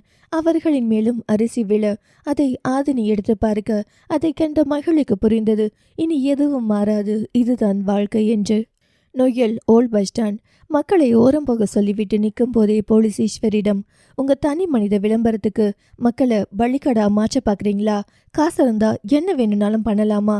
ஈஸ்வர், எனக்கு இப்போ உங்ககிட்ட விளக்கம் கொடுக்க நேரம் இல்லை, வந்து பேசுறேன் என்னும் போதே நிலவன் வண்டியில் ஏறிவிட்டான். வண்டியின் உயரத்தில் அவன். கீழே பாலத்தில் முழுதும் சாக்கடையின் கழிவு கலந்த நீர். வண்டியில் பாம் இருக்க எப்போது வேண்டுமானாலும் என்ன வேணும்னாலும் நடக்கலாம். இளம் வயது பையனுக்கு ஏதாச்சும் ஆனால் என் மனைவிக்காக நான் சாகலாம், இவன் வாழணும். யோசிக்கும் போதே போலீஸின் கையை தட்டி விட்டு சித்தப்பா ஆம்புலன்ஸ் ஓகே என்று முகிலனும் எல்லாம் செட்டப் ரெடி என்று துருவனும் வர ஈஸ்வர் இருவரிடமும் பதட்டமாக, 2 பேரும் ஒன்று கவனிங்க, நான் சொல்றத அப்படியே பண்ணுங்க. முகிலா, நீ அந்த பக்கம் குமரன் காஃபி ரோடு பக்கம் போய் அருகில் இருக்கும் பாலத்தில் இருந்த கயிற்றில் ஒரு முனையையும் மற்றொன்றை உன் வயிற்றிலும் கட்டிக்கோ. துருவா, நீ அப்படியே முகிலனுக்கு நேர ஆப்போசிட் போய் நீயும் கயிற்றை பாலத்திலும் உன் வயிற்றிலும் கட்டிக்கோங்க. இருவரும் தலையாட்ட நான் அந்த வண்டி மேலே போய் நிலவனா ஆற்றில் தள்ளிவிடுவேன், நீங்க அவனை காப்பாத்திடுங்க. தண்ணி ரொம்ப கழிவு, சீக்கிரம் அவனை தூக்கிடுங்க, நுரையீரல் போச்சுன்னா கஷ்டம். ஏன் என்ன என்றெல்லாம் இருவரும் கேட்கவில்லை. இருவரும் ஓடினார்கள். ஈஸ்வரன் மேலே போய் முகிலன் துருவனை காண அவர்கள் அதை செய்து முடித்தார்கள். நிலவன் வண்டிக்கு மேலே நின்று எப்படி உள்ளே போறது என்று வழி தேடி மூடியை திறக்க ஈஸ்வர் அவனை பிடித்து ஆற்றுக்குள் தள்ளிவிட்டு உள்ளே குதித்தான். கழுத்து வரை தண்ணீரில். ஈஸ்வர் அவளை கண்டதும் கட்டி கொண்டான். அவள் அவனை கண்டதும் கண்ணில் நீர். 2 கையும் கட்டு போட்டிருந்தது. ஏன் வந்தீங்க என்றால் நடுங்கிக் கொண்டே. அவன் கையை கலட்ட போக பெண்ணவள் நடுங்கும் இதழ்களால், வேணாம், பாம் இருக்கு, நீங்க மேலே போங்க, என்னை விட்டுடுங்க. அவளை இறுக்கி அணைத்தவன், அப்படியெல்லாம் எனக்கு முன்னாடி உன்னை சாக விட மாட்டேண்டி, ஐயோ போங்க என்றவளின் அன்பான அவஸ்தையை கண்டு ஆடவனுக்கு விழியில் நீர். ஈஸ்வரன் குனிந்து கீழே பார்க்க பாம் அஞ்சுவின் பாதங்களில் இருந்தது. இன்னும் 45 வினாடியில் அது வெடிக்க தயாராக இருந்தது. சலனம் 413. ஆற்றில் கரை புரண்டு வரும் நீரில் நிலவன் வர அந்த பக்கம் துருவனும் இந்த பக்கம் முகிலனும் வந்து அவனை பிடித்து மேலே தூக்கி வந்தனர். துருவன், உனக்கு கொஞ்சமாச்சு அறிவிருக்கா நிலவா? அங்க போய் குதிச்சு பாம் எடுத்திருந்தா என்னத்துக்கு ஆவறது? முகிலன், எனது பாம் இருக்கா? ஆமாம் என்றதும் அவன் அதிர்ச்சியாக. நிலவன், ஆமாண்டா, சித்தியின் காலுக்கடியில் பாம் வச்சிருக்காங்க போல, அவ்வளவுதான். முகிலன் வேகமாக இம்முறை ஓட ஆரம்பிக்க துருவன் அவன் கையை பிடித்து, அங்க பாம் இருக்கு, ஈஸ்வர் மாமா உங்களை இங்க தான் இருக்க சொன்னார். அந்த பாம் இருக்கிற இடத்துல இருக்கிறது எங்க சித்தி, அவங்களை காப்பாற்ற உள்ள போய் இருக்கிறது எங்க சித்தப்பா, அவங்கள தாண்டி இந்த உயிர் முக்கியம் இல்லை என்று சொல்லிவிட்டு அவன் ஓட அடுத்த வேகத்தில் நிலவனும் எழுந்து ஓட ஆரம்பித்தான். துருவன், என்னடா பாம் வச்சிருக்குன்னு சொல்றேன், இவனுங்க கண்டுக்காம போறானுங்க என்று அவனும் அவர்கள் பின்னையே வந்தான். துருவன் கீழே நெஞ்சிருக்க நொடி கூட யோசிக்காது முகிலனும் நிலவனும் வாகனத்தில் ஏறி உள்ளே இறங்கி விட்டார்கள். ஈஸ்வர் தலையில் அடித்து, ஏண்டா இப்படி பண்றீங்க? முகிலன் இறங்கி வந்து சித்தியை கட்டி கொண்டான் கண்ணில் நீருடன். அவர்கள் இருவரை கண்டதும் அவளுக்கு வளர்த்த பாசம், பயம். ஐயோ, வாழ வேண்டிய பிள்ளைகள் இங்கே வந்திருக்கிறார்கள் என்று. போங்கடா போங்கடா என்று அவள் நான் தழுக்க முகிலன் அவளை இறுக்கி அணைத்தான். நிலவன் கீழே இறங்கிக் கொண்டே, சித்தி எங்க போறது? வாழ்ந்தா சேர்ந்து வாழ்வோம், செத்தா 3 பேரும் சாவோம். சித்தப்பா நீங்க டீஆக்டிவேட் பண்ணுங்க, நான் ஹெல்ப் பண்றேன் என்று ஈஸ்வர் அருகில் வந்து அமர்ந்தான் அவன். கோவிலின் அருகில் இருந்த விஜய்க்கு, என்னடா இந்த ஈஸ்வர் என்ன பண்ணிட்டு இருக்கான் என்று மண்டைக்குள் ஓடிக்கொண்டே இருந்தது. விஜய் தன் அருகே இருக்கும் போலீசிடம், ஈஸ்வருக்கு கால் பண்ணு. விஜய் குரலில் ஒரு பதட்டம் கண்டு, போலீஸ் உடனே கால் பண்ணி கொடுக்க அங்கே பாஸ்வேர்டுக்கான நம்பரை சர்ச் பண்ணி கொண்டிருந்த ஈஸ்வர் அந்த பாஸ்வேர்ட் பாக்ஸை பார்த்தார். அது 9 இலக்க எண் கொண்ட பாஸ்வேர்ட். எல்லோரும் பாஸ்வேர்டுக்கு 6 எண்கள் அல்லது 4 எண்கள் வைப்பார்கள். இவன் என்ன 9 வைத்திருக்கிறான் என்று ஈஸ்வருக்கு கேள்வி எழுந்தது. சரியாக செலுத்தினாள் கிரீன் லைட், தவறாக செலுத்தினால் சிவப்பு லைட். 3 முறை தான் மிளிரும், 3வது முறை வெடித்துவிடும். ஈஸ்வர் மனதிற்குள் எவ்வளவோ தண்ணி வண்டி திருப்பூரில் இருக்கும்போது ஏன் 9 வண்டிகள் மட்டும் ஒரே மாதிரி சரியாக வைத்திருக்கிறான்? இந்த 9 என்னவாயிருக்கும்? ஒருவேளை பாஸ்வேர்டின் முதல் எண் 9ஆக இருந்தால் 9ஐ அழுத்தி பார்க்க அங்கு பச்சை விளக்கு எரிந்தது. அப்ப இந்த பாஸ்வேர்டுக்கான விஷயம் இப்படிதான் இருக்கும் என்று ஈஸ்வர் யோசிக்கும் பொழுது அப்போது ஈஸ்வர் செல்போனுக்கு புது எண்ணிலிருந்து கால் வந்தது. புது எண்ணை கண்டதும் கண்டிப்பாக விஜயாகத்தான் இருக்கும் என்று அழைப்பை ஏற்ற ஈஸ்வர், சொல்லு விஜய். ஒரே வா, நான் தான் கால் பண்றேன்னு உங்களுக்கு தெரியுதுன்னா மேஜிக் பவர் உள்ள ஆள் தான் நீங்க. AAA கம்பெனியின் ஓனர்னா சும்மாவா? அப்போ என் கால் அக்செப்ட் பண்ணியிருக்கீங்களா? ஏனோ ஈஸ்வருக்கு அவனோட வளவள என்று பேசவெல்லாம் விருப்பமில்லை. மௌனம் காக்க, விஜய், என்ன ஈஸ்வர், பாஸ்வேர்ட் கண்டுபிடிச்சிட்டிங்களா? அந்த பக்கமும் மௌனம். அது எப்படி? என் கூட பிறந்த 9 பேரை அழிச்சிருக்கீங்க. உங்க 2 பிள்ளைங்களோ, உங்க அண்ணன், 3 பிள்ளைங்களோ சந்தோஷமாய் இருக்கணும். அப்ப நான் என்ன தெருவில் போறதா? யாரும் இல்லாமல் அனாதையான ஆனதுக்கு காரணம் நீங்க தானே ஹீரோ. திருப்பூரில் நம்பர் 1 இருக்கும் உங்களுக்கு ஒரு பாஸ்வேர்ட் கண்டுபிடிக்கிறது என்ன அவ்வளவு கஷ்டமா? வாழ்க்கையில் நீங்க ஹீரோவா இருக்கலாம் ஈஸ்வர், ஆனா இப்போ நீங்க ஜீரோ. ஒரு ஹீரோ சாகும்போது ஜீரோவாகி சாகிறார் என்று அந்த பக்கம் விஜய் சத்தமாக சிரித்தபடியே அழைப்பை துண்டித்தான். ஈஸ்வர் போனை பாக்கெட்டில் போட்டான். அவனின் பார்வை முழுவதும் மானிட்டர் மீது. முகிலன், என்னங்க சித்தப்பா, ஐடியா கிடைச்சிச்சா? டைம் வேற ஓடிட்டு இருக்கு. ஒரு பாஸ்வேர்ட் வைக்கிறவன் ஒரு க்ளூ கொடுத்துட்டு போனா என்ன? அவன் க்ளூ தான் கொடுக்கறான் என்றபடி ஈஸ்வர் யோசித்தான். ஈஸ்வருக்கு விஜய் கடைசியில் நீ ஜீரோ என்று சொன்னது மண்டைக்குள் இருக்க கடைசி எண் 0 அழுத்த அதுவும் பச்சை விளக்கு எறிந்து அக்செப்ட் செய்து கொண்டது. அவன் பேசியது மனதிற்குள் ஓடிக்கொண்டது. என்னோட பிறந்தவர்கள் 9 பேர், அதான் முதல் எண் 9. 9 லாரிக்கும் இதுதான் அடையாளமோ? உனக்கு பிறந்த 2 பிள்ளைகள் நினைவில் வர 2ஆம் நம்பரை அழுத்த அதுவும் பச்சை விளக்கெறிந்து அக்செப்ட் பண்ணிக்க. உன் அண்ணனுக்கு பிறந்த 3 பிள்ளைகள், 3ஆம் நம்பரை அழுத்த அதுவும் பச்சை விளக்கெறிந்து அக்செப்ட் பண்ணிக்க. நீ இப்போது திருப்பூரில் நம்பர் 1ஆக இருக்கலாம். ஏனோ அடுத்த நொடி 1ஆம் நம்பரை அழுத்த அதுவும் ஏற்றிக்கொண்டது. 923-0. சூப்பர் சித்தப்பா என்று நிலவன் அவனை கட்டி கொண்டான். இன்னும் 4 இலக்கங்கள். ஒவ்வொரு வினாடியும் உயிரோடு விளையாடும் நொடிகள். இடையில் இந்த 4 எண்கள் தான் தங்களின் உயிரை தீர்மானிக்கப் போகும் எண்கள். என்னவென்றுதான் ஈஸ்வர் தீவிரமாக யோசித்தான். சித்தப்பா, இன்னும் 1/2 மணி நேரம்தான் பாக்கி இருக்கு என்ற நிலவனின் குரல் நடுங்கியது. முகிலன் பக்கத்தில் நின்று, 5 சித்தி இன்னும் தண்ணிக்குள்ள இருக்காங்க, பிரஷர் டிராப் ஆகுது. ஈஸ்வர் அதை ஒரு கண்ணில் கவனித்து கொண்டு மற்றதை பார்த்து கொண்டிருந்தார். கோவிலை விட்டு எல்லோரும் வெளியே வர ரவி வேகமாய் போய் மகனிடம், தீரா காரடு, என் பிள்ளை ஆபத்தில் இருக்கு, போய் பார்க்கணும். தீரன் போய் வாகனத்தை எடுக்க ரவி ஆதினி என்றதும் மாமா என்று வந்தாள். வண்டியில் ஏறு, நான் என் வண்டியில் வரேன். ரவி, தீரா நீ சீக்கிரம் வண்டி எடுத்துட்டு வா, நான் ஆதினி கூட வரேன். வாமா, நீ வண்டி எடு என்று அவளை அழைத்து கொண்டு அவர் கிளம்ப மகிழும் அர்ஜுனும் பின்னாடி வந்தார்கள். பிரியா தனது காரை எடுத்து வர தேவ் மகிழ் கையை பிடித்து வா போலாம். அர்ஜுன், ஹலோ. மகிழ் திரும்ப, அவனோ, என்னமோ சத்தியம் எல்லாம் பண்ணின, இப்போவே ஃப்ரெண்டு கையை பிடிச்சிட்டு ஓடுற. நீ பிடிக்க வேண்டிய கை என்னோடதுமா? அவ உங்களை கல்யாணம் பண்ணிக்கிறேன்னு மட்டும்தான் சொன்னா, கையை பிடிக்கிறேன்னு எதுவும் சத்தியம் பண்ணல. உங்க வீட்டுக்கு போய் உங்க அப்பா கிட்ட சொல்லி ஒரு பால் டப்பா வாங்கி வாயில வச்சுக்கோ, சரியா? நீ என் மேல ஸ்கூல் டைம்ல கைய வச்சப்பவே உன் கையை காலை உடைச்சிட்டேன். இனி எங்களுக்குள்ள வாயை உடைக்கிறேன். மகிழ், அவனை எதுக்கு இப்ப வம்பிழுக்கிறீங்க? நான் ஒன்றும் வெளிநாடு போலியே, எனக்கு என் அம்மாவை பார்க்கணும். சொல்லிட்டு போகணும் மேடம், வாழ்க்கை முழுசும் கூட வரேன்னு சொல்லி உடன் வரவங்களை கண்டுக்காம போனா என்ன அர்த்தம்? நான் இப்போ போகணும். போ, ஆனா சொல்லிட்டு போ. அவள் நிமிர்ந்து பார்க்க, அவள் அவனை பார்க்க, போ என்றான். அவள் வண்டிக்குள்ளேற, பிரியா அவர் என்னடி என்னமோ சட்டப்படி ரிஜிஸ்டர் பண்ண புருஷன் மாதிரி ரூல்ஸ் எல்லாம் போட்டுட்டு இருக்கார். இன்னும் கொஞ்ச நேரத்தில் இதை கழட்டி தூக்கி எறிஞ்சிடு முதல்ல. அர்ஜுன் காரின் கண்ணாடியை மேலே கை வைத்து குனிந்து முகத்தை உள்ளே விட்டு பிரியாவிடம், அதெல்லாம் அவ பண்ண மாட்டா, அவளோ அதை அவ சொல்லட்டும். மகிழ், பிரியா ப்ளீஸ் ஆர்கியோ எதுவும் பண்ணாத. பிரியா அவள் முகத்தை பார்த்து முறைக்க, மகிழ், அப்புறம் நம்ம சண்டை போட்டுக்கலாம், இப்போ நேரமாச்சு, வண்டியை எடு. அர்ஜுன், கேட்டுச்சா? நீங்கெல்லாம் இனிமே அவளுக்கு ஃப்ரெண்ட்ஸ் மட்டும்தான். ஆனா அவ என் பொண்டாட்டிமா, பார்த்து பத்திரமா கூட்டிட்டு போ என்று பிரியாவை பார்த்து சொல்லிவிட்டு அவன் போய்விட்டான். அந்த அழுக்கு திமிருடி, நீ கழட்டி தூக்கி எறிய போறியா இல்ல நான் கழட்டட்டுமா? பிரியா, நேரமாச்சு, வண்டியை ஓட்டு. தேவ், உன்னை யாரடி சத்தியம் பண்ணி கொடுக்க சொன்னா? பிரியா அவளை முறைத்து, சத்தியம் பண்ணினியா? உனக்கு அறிவே இல்லையாடி? யார் எப்ப கையை நீட்டினாலும் உடனே நீட்டிடுவியா? எனக்கு அப்போ வேற வழி தெரியல. இப்போ வழி தெரியும் இல்ல? சத்தியம் எல்லாம் சக்கரை பொங்கல் மாதிரி கழட்டி எறி.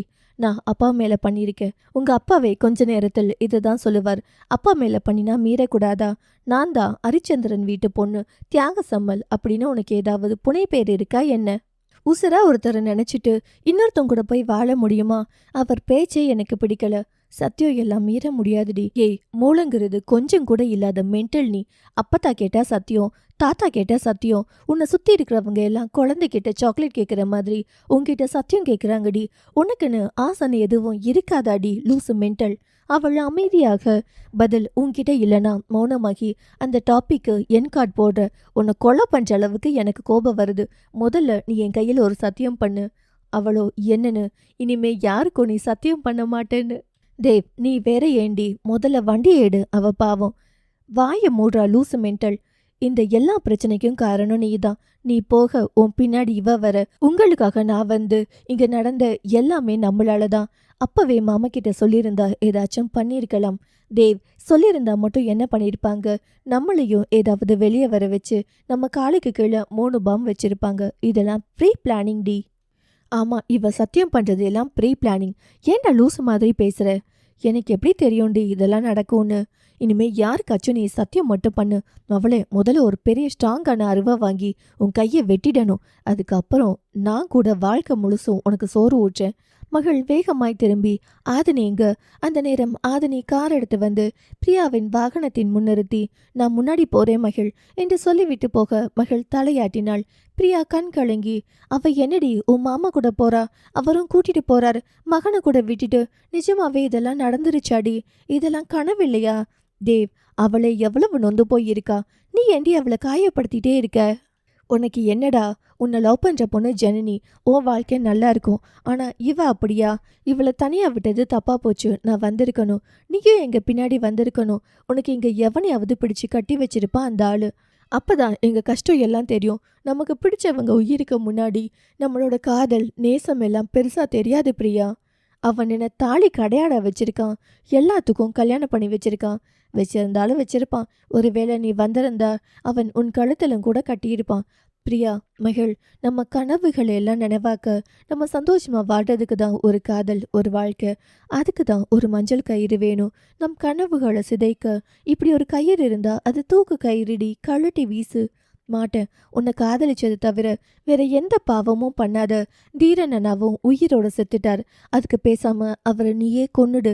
அந்த வார்த்தையில் மகிழினியின் கண்ணில் இருந்து நீர் வர பிரியா அவளின் கைப்பிடித்து, ஒரு காலத்துல உன்னை பார்க்கறதுக்கு அவ்வளவு பொறாமையா இருக்கும். ஏஞ்சல் இவள். அந்த வீட்டில் எல்லாரும் எப்படி தாங்குறாங்க என்று உன்னை நினைச்சு நிறைய நாள் சந்தோஷப்பட்டிருக்கேன். ஆனா இப்ப கடவுளுக்கு நன்றி சொல்லிக்கிறேன். உன்ன மாதிரி இடி தாங்கி வாழ்க்கை வாழ்றதுக்கு பிறக்காம இருப்பது எவ்வளவோ நல்லது. மனசுக்குள்ள இருக்கிறத சொல்வதற்கே பல வருஷமாச்சு. சொல்லி 1 வாரம் கூட இன்னும் முடியல. எல்லாம் முடிஞ்சு போச்சு. நீ பேருக்கு தான் மகாராணி. ஆனா ரோட்டோரத்தில் இருக்கிற எதுவும் இல்லாத குழந்தைகிட்ட இருக்கிற சந்தோஷம் கூட உனக்கு இல்லடி. தயவு செய்து பிரியா, நீ கொஞ்ச நேரம் வாய மூடு. அவ பாவம், சூழ்நிலை கைதி. அம்மாவின் உயிருக்கு முன்னாடி காதல் எல்லாம் பெருசா தெரியாது. அது ஒரு அம்மாவை இழந்த எனக்கு தான் அதோட வழி தெரியும். ஒருவேளை அந்த இடத்தில் உங்க அம்மாவோ அப்பாவோ இருந்திருந்தால் நீயும் அந்த முடிவு தான் எடுத்திருப்ப. அந்த வார்த்தையில் மௌனமான பிரியா வாகனத்தை கோவிலை விட்டு கிளப்ப, அந்த நேரத்தில் ஜனனி அந்த வாகனத்தை பார்த்து கொண்டு நிற்பதை கண்டதும் பிரியா, டேய், நிஜமாவே உனக்கும் இந்த கல்யாணத்தில் ஆதனின் கழுத்தில் தீரனனா தாலி கட்டும் போது வலிச்சிச்சு. ஒன் சைடு லவ்வுக்கே எனக்கு இவ்வளவு வலிக்குதுன்னா மகளினிக்கு எவ்வளோ வலிக்கும் என்று என்னை சமன்படுத்தி கொண்டேன். நான் உன்கிட்ட கேட்டது, இந்த கல்யாணம் உனக்கு ஓகேவா? நீ அக்செப்டடா? ஆதினி என்னை ஏற்றுக்காத போதுதான் ஜனனியின் மனநிலை புரிந்தது. அதனால நான் தெரிஞ்சுதான் தாலி கட்டினேன். தேசத்தில் நிராகரித்தல் பெரும் கொடுமை என்று எனக்கு புரிந்தது. ஹோ அப்படியா? அங்க பாரு, உன் பொண்டாட்டி உன்னை பார்த்துட்டு இருக்கா பாரு, என்னன்னு கேளு. அவன் திரும்பி அவளை பார்க்க அவளும் அவனையே பார்த்தாள். பிரியா, ஏதாச்சும் சொல்லிட்டு வரியாடா? அவ உன்னையே பார்த்துட்டு இருக்கா. கிளம்புடி என்றான் அவளையே பார்த்தபடி. போகும்போது அவன் பார்த்த பார்வையே போதுமானதாக இருந்தது ஜனனிக்கு. விஜய் கைது என்று கேள்விப்பட்டதும் அங்கே வந்தான் தர்மா. விஜய் கண்டு, சார் என்ன நடக்குதுங்க, உங்களை ஏன் போலீஸ் பிடிச்சி வச்சிருக்காங்க? தர்மாவின் பதட்டம் கண்டு விஜய் புன்னகைத்தான்.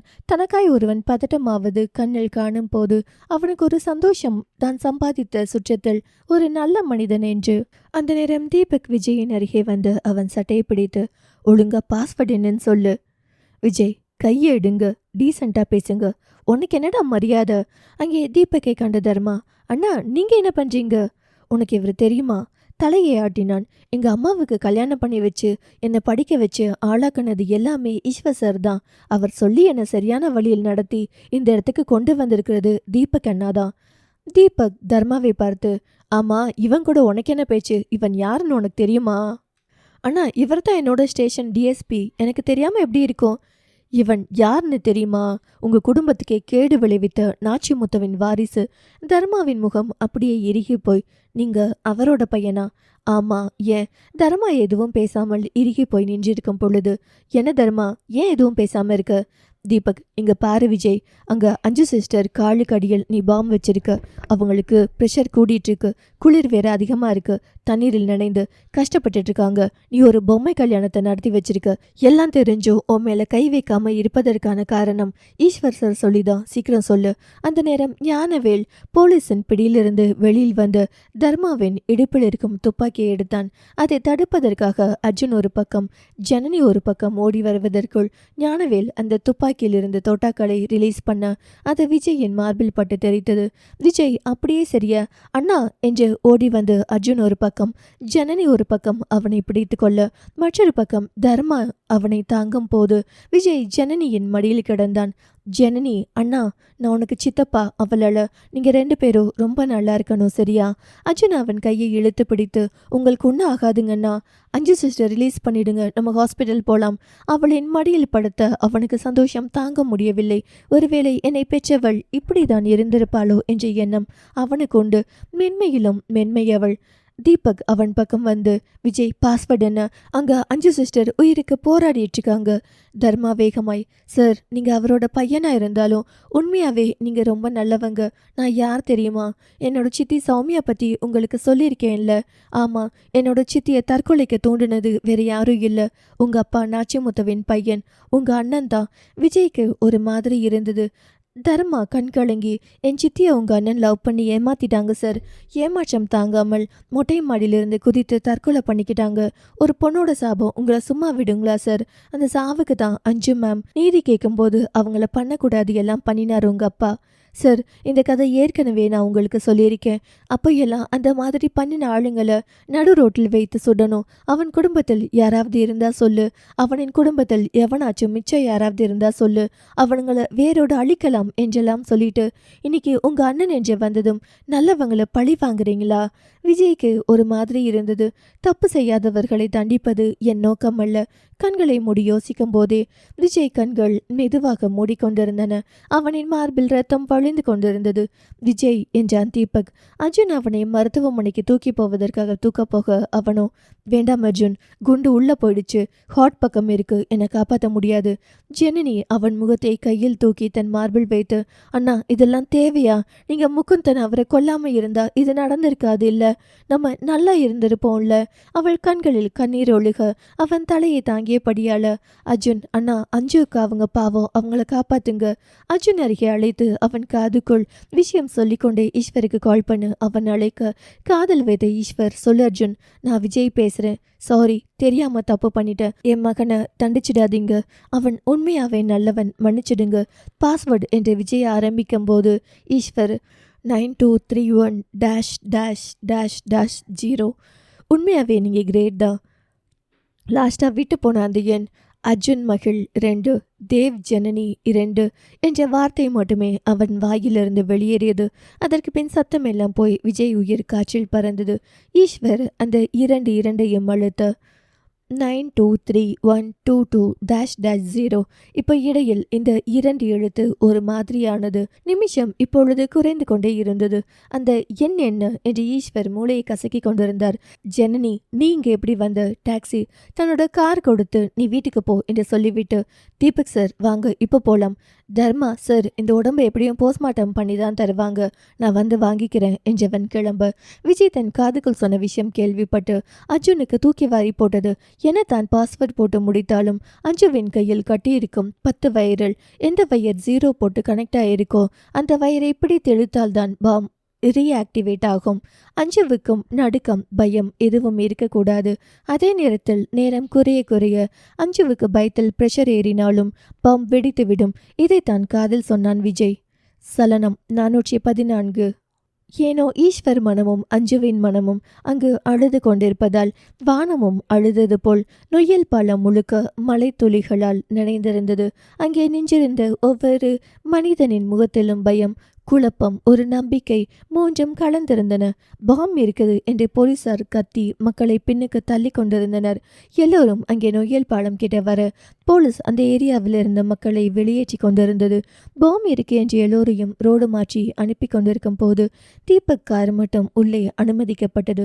ஈஸ்வர் சார் குடும்பம் என்ற பெயரில் ஆதனி, தீரன், பிரியாவின் வாகனங்கள் அடுத்தடுத்து வரிசையில் இருக்க தீபக் இவங்கெல்லாம் ஈஸ்வர் சாரின் குடும்பம் என்று சொல்லி அவர்களை அழைத்து வந்தான்.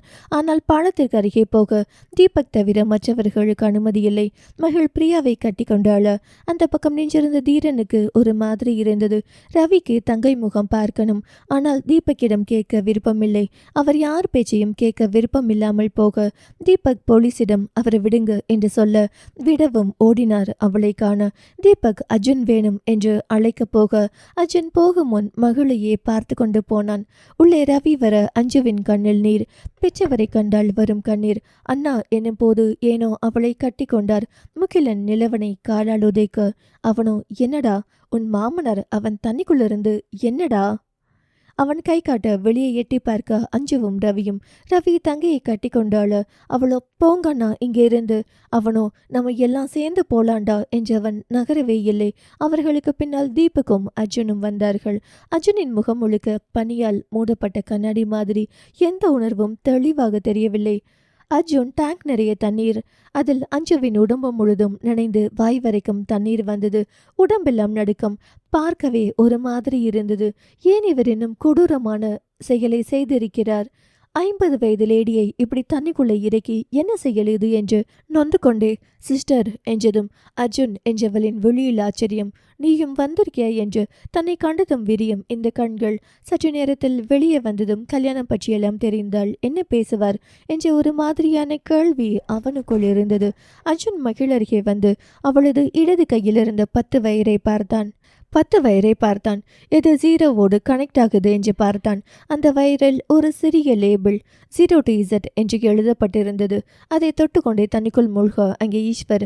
அவர் அந்த 2 எண்கள் என்னவாக இருக்கும் என்று யோசிக்க, அர்ஜுன் சார். அவன் திரும்ப, சார் இதை பாருங்க என்று அர்ஜுன் ஈஸ்வரிடம் சொன்னான். ஈஸ்வர் திரும்பி பார்த்தார். இது ரீசைக்ளிங் பைப் மாதிரி சுழற்சி செய்கிறது சார், தண்ணி குறையாது. அவன் நிமிர, சார் ஒரு நிமிஷம். ஈஸ்வர் மேலே எழும்பி, என்ன அர்ஜுன் சார் என்று அர்ஜுன் ஈஸ்வரி காதுக்குள் தன் அண்ணன் சொன்னதை ஒப்புவித்தான். ஈஸ்வர் திரும்பி அஞ்சுவை பார்க்க அவளும் தங்கள் பக்கம் பார்த்து கொண்டிருப்பதை கண்டு, போய் வாட்டர் லெவல் கம்மி பண்ணு. அப்பவே ட்ரை பண்ணிட்டேன் சித்தப்பா, அது குறைய மாட்டேங்குது. ரீசைக்ளிங் பைப் மாதிரி உள்ளிருந்து வெளியே போய் மீண்டும் உள்ள விழுகுது. அஞ்சுவின் மூக்கிற்குள் தண்ணி போக ஆரம்பிக்க இப்போ அஞ்சுவால் நகரவும் முடியாது. அதே நேரம் கால்களை தூக்கவும் முடியாது. முகத்தை மேலே அவள் தூக்கி தூக்கி கஷ்டப்பட அந்த காட்சியை காணும் அனைவருக்குமே கண் கலங்க. ஈஸ்வர் அஞ்சுவின் அருகில் போய், எது நடந்தாலும் பயப்படக்கூடாது, நான் இருக்கேன் என்றவன் அவளின் படபடப்பான விழிகள் பார்த்து, என்னாச்சு? அவள் டைமிங் காட்ட அது இன்னும் 10 நிமிடத்தை காட்டியது. அவளின் கண்ணுக்கு முன் தெரியும் டைமிங் மிஷின் அவளை பயமுறுத்தியது. அதன் மீது தன் சட்டையை கழட்டி போட்டு, அதை பார்க்காத, என்ன பாரு என்றவன் அவளை நெற்றியில் முத்தமிட்டு விட்டு போனான். முதல் முறை 2 எண்கள் போட்டுவிட்டு தவறாக மீண்டும் முதலிலிருந்து எல்லா எண்களையும் யோசித்தவனுக்கு எதையோ மிஸ் பண்ணுவது போல் இருந்தது. அவன் அங்கே போட்டிருக்கும் பாஸ்வேர்டு எண்கள் எல்லாம் தன்னை சுற்றியே இருக்க அப்போ இந்த 2 இலக்க எண்களும் தன்னை சார்ந்ததாய் தான் இருக்கும். கடைசி எண்கள் எல்லாம் விஜய் போனில் பேசும்போது சொன்ன எண்கள். அதை போடும்போது எல்லாம் அக்செப்ட் என்றாள். அவன் தன்னிடம் முதலில் இருந்து என்ன பேசினான் என்று விஜய் மண்டைக்குள் ஓடிக்கொண்டிருக்கும் போது அர்ஜுன் அவன் காதுக்குள், சார் 5 மாடம் முகம் எல்லாம் தண்ணி வந்துட்டு ஈஸ்வருக்கு ஒரு மாதிரி இருந்தது. வியர்க்க ஆரம்பித்தது. தன்னை சமன்படுத்தி கொண்டார். நிலவன், சித்தப்பா, அவர் பேசினதுக்குள்ள கூட க்ளூ இருக்கலாம். 2 நம்பருக்கான வாய்ப்பு இதில் இருக்கு. அப்புறம் இன்னும் 5 நிமிஷம் தான் இருக்கு. அர்ஜுன் நிலவனிடம் இந்த பாஸ்வேர்டுக்கெல்லாம் என்ன மீனிங்? அவன் ஈஸ்வர் தன்னிடம் சொன்னதை அவனிடம் சொல்ல, அர்ஜுன், சார், எனக்கு தெரிஞ்சு எங்கள் சித்தப்பா உங்ககிட்ட பேசினதுக்குள்ளதான் இந்த மிச்சம் 2 நம்பரும் இருக்கும்னு நினைக்கிறேன். முகிலன், இவ்வளவு டீட்டெயில் சொன்ன உங்கள் சித்தப்பா எங்கள் கம்பெனியை மட்டும் எப்படி விட்டு வச்சார்னு தெரியல. அந்த நொடி ஈஸ்வருக்கு அதுக்குள் விஜய் பேசின விஷயம் எல்லாம் ஓடியது. AAA கம்பெனியின் நம்பர் 1 CEO என்றால் சும்மாவா? நம்ம கம்பெனி பேர் சொல்லியிருக்கான் அவன். அப்புறம் என்னங்க சித்தப்பா, டைப் பண்ணுங்க. டேய், இங்க எண்கள் தாண்டா வரும், லெட்டர்ஸ் வராது என்றவர் வேகமாய் மணி பார்க்க 1 நிமிடம், அதாவது 60 செகண்ட்ஸ். என்ன நினைத்தாரோ, நம்பர் 1 3ஆம் நம்பரை அழுத்தம். பாஸ்வேர்டு அக்செப்ட் ஆனது. சூப்பர் சித்தப்பா என்ற பசங்களும் சூப்பர் சார் என்று அர்ஜுனும் பாராட்ட ஈஸ்வர் கடைசி நம்பர் குழம்ப 92312223-0. அர்ஜுன், சார், டைம் முடிய போகுது. நம்பர் 1 ஓனர் என்ற வார்த்தை ஒருவேளை ஒன்றாகத்தான் இருக்கும் என்று அதையும் அழுத்தி முடிக்க வேகமாய் அர்ஜுன் அந்த வயரை பிடித்து அடியிலிருந்து இழுத்தான். 9231222310. பாஸ்வேர்டு அக்செப்ட் ஆகி பாம் டீஆக்டிவேட் ஆனது. எல்லோரும் சந்தோஷமாக மேலே வந்து பார்த்தாள். அஞ்சு சுய நினைவில் இல்லை. முகமெங்கும் தண்ணி. அவள் மயங்கி கிடக்க ரவி அவளின் கன்னத்தை தட்டி, ஆக்டிவேட் ஆயிடுச்சு அஞ்சு, எழுந்துரு எழுந்துரு என்று சொல்லிக் கொண்டிருந்தார் கண்கள் கலங்கி. டேங்க் நீர் மெதுவாக குறைந்தது. தண்ணீர் வண்டியின் அருகே ரவி குனிந்து அஞ்சுவின் கன்னத்தை தட்டி, அஞ்சு அஞ்சு பாப்பா எழுந்துரு என்று கத்தினான். அர்ஜுன் ஒரு பக்கம், ஈஸ்வர் ஒரு பக்கம் கைகளில் கயிற்றை கழட்டிய நிமிடம் அவளை அள்ளி தூக்கி கொண்டு ஈஸ்வர் வேகமாய் ஓடினான். தயாராக வைத்திருக்கும் ஆம்புலன்ஸுக்கு நொடி நேரம் கூட தாமதிக்காது அவளுக்கான சிகிச்சை மேற்கொள்ளப்பட்டது. வந்துடு, என்னை விட்டுட்டு போயிடாத என்பது மட்டுமே அவன் அழுத்தமாக குரலாக இருந்தது. அவன் கைகளை தேய்த்தான். அவள் தலையை துவட்டி விட்டான்.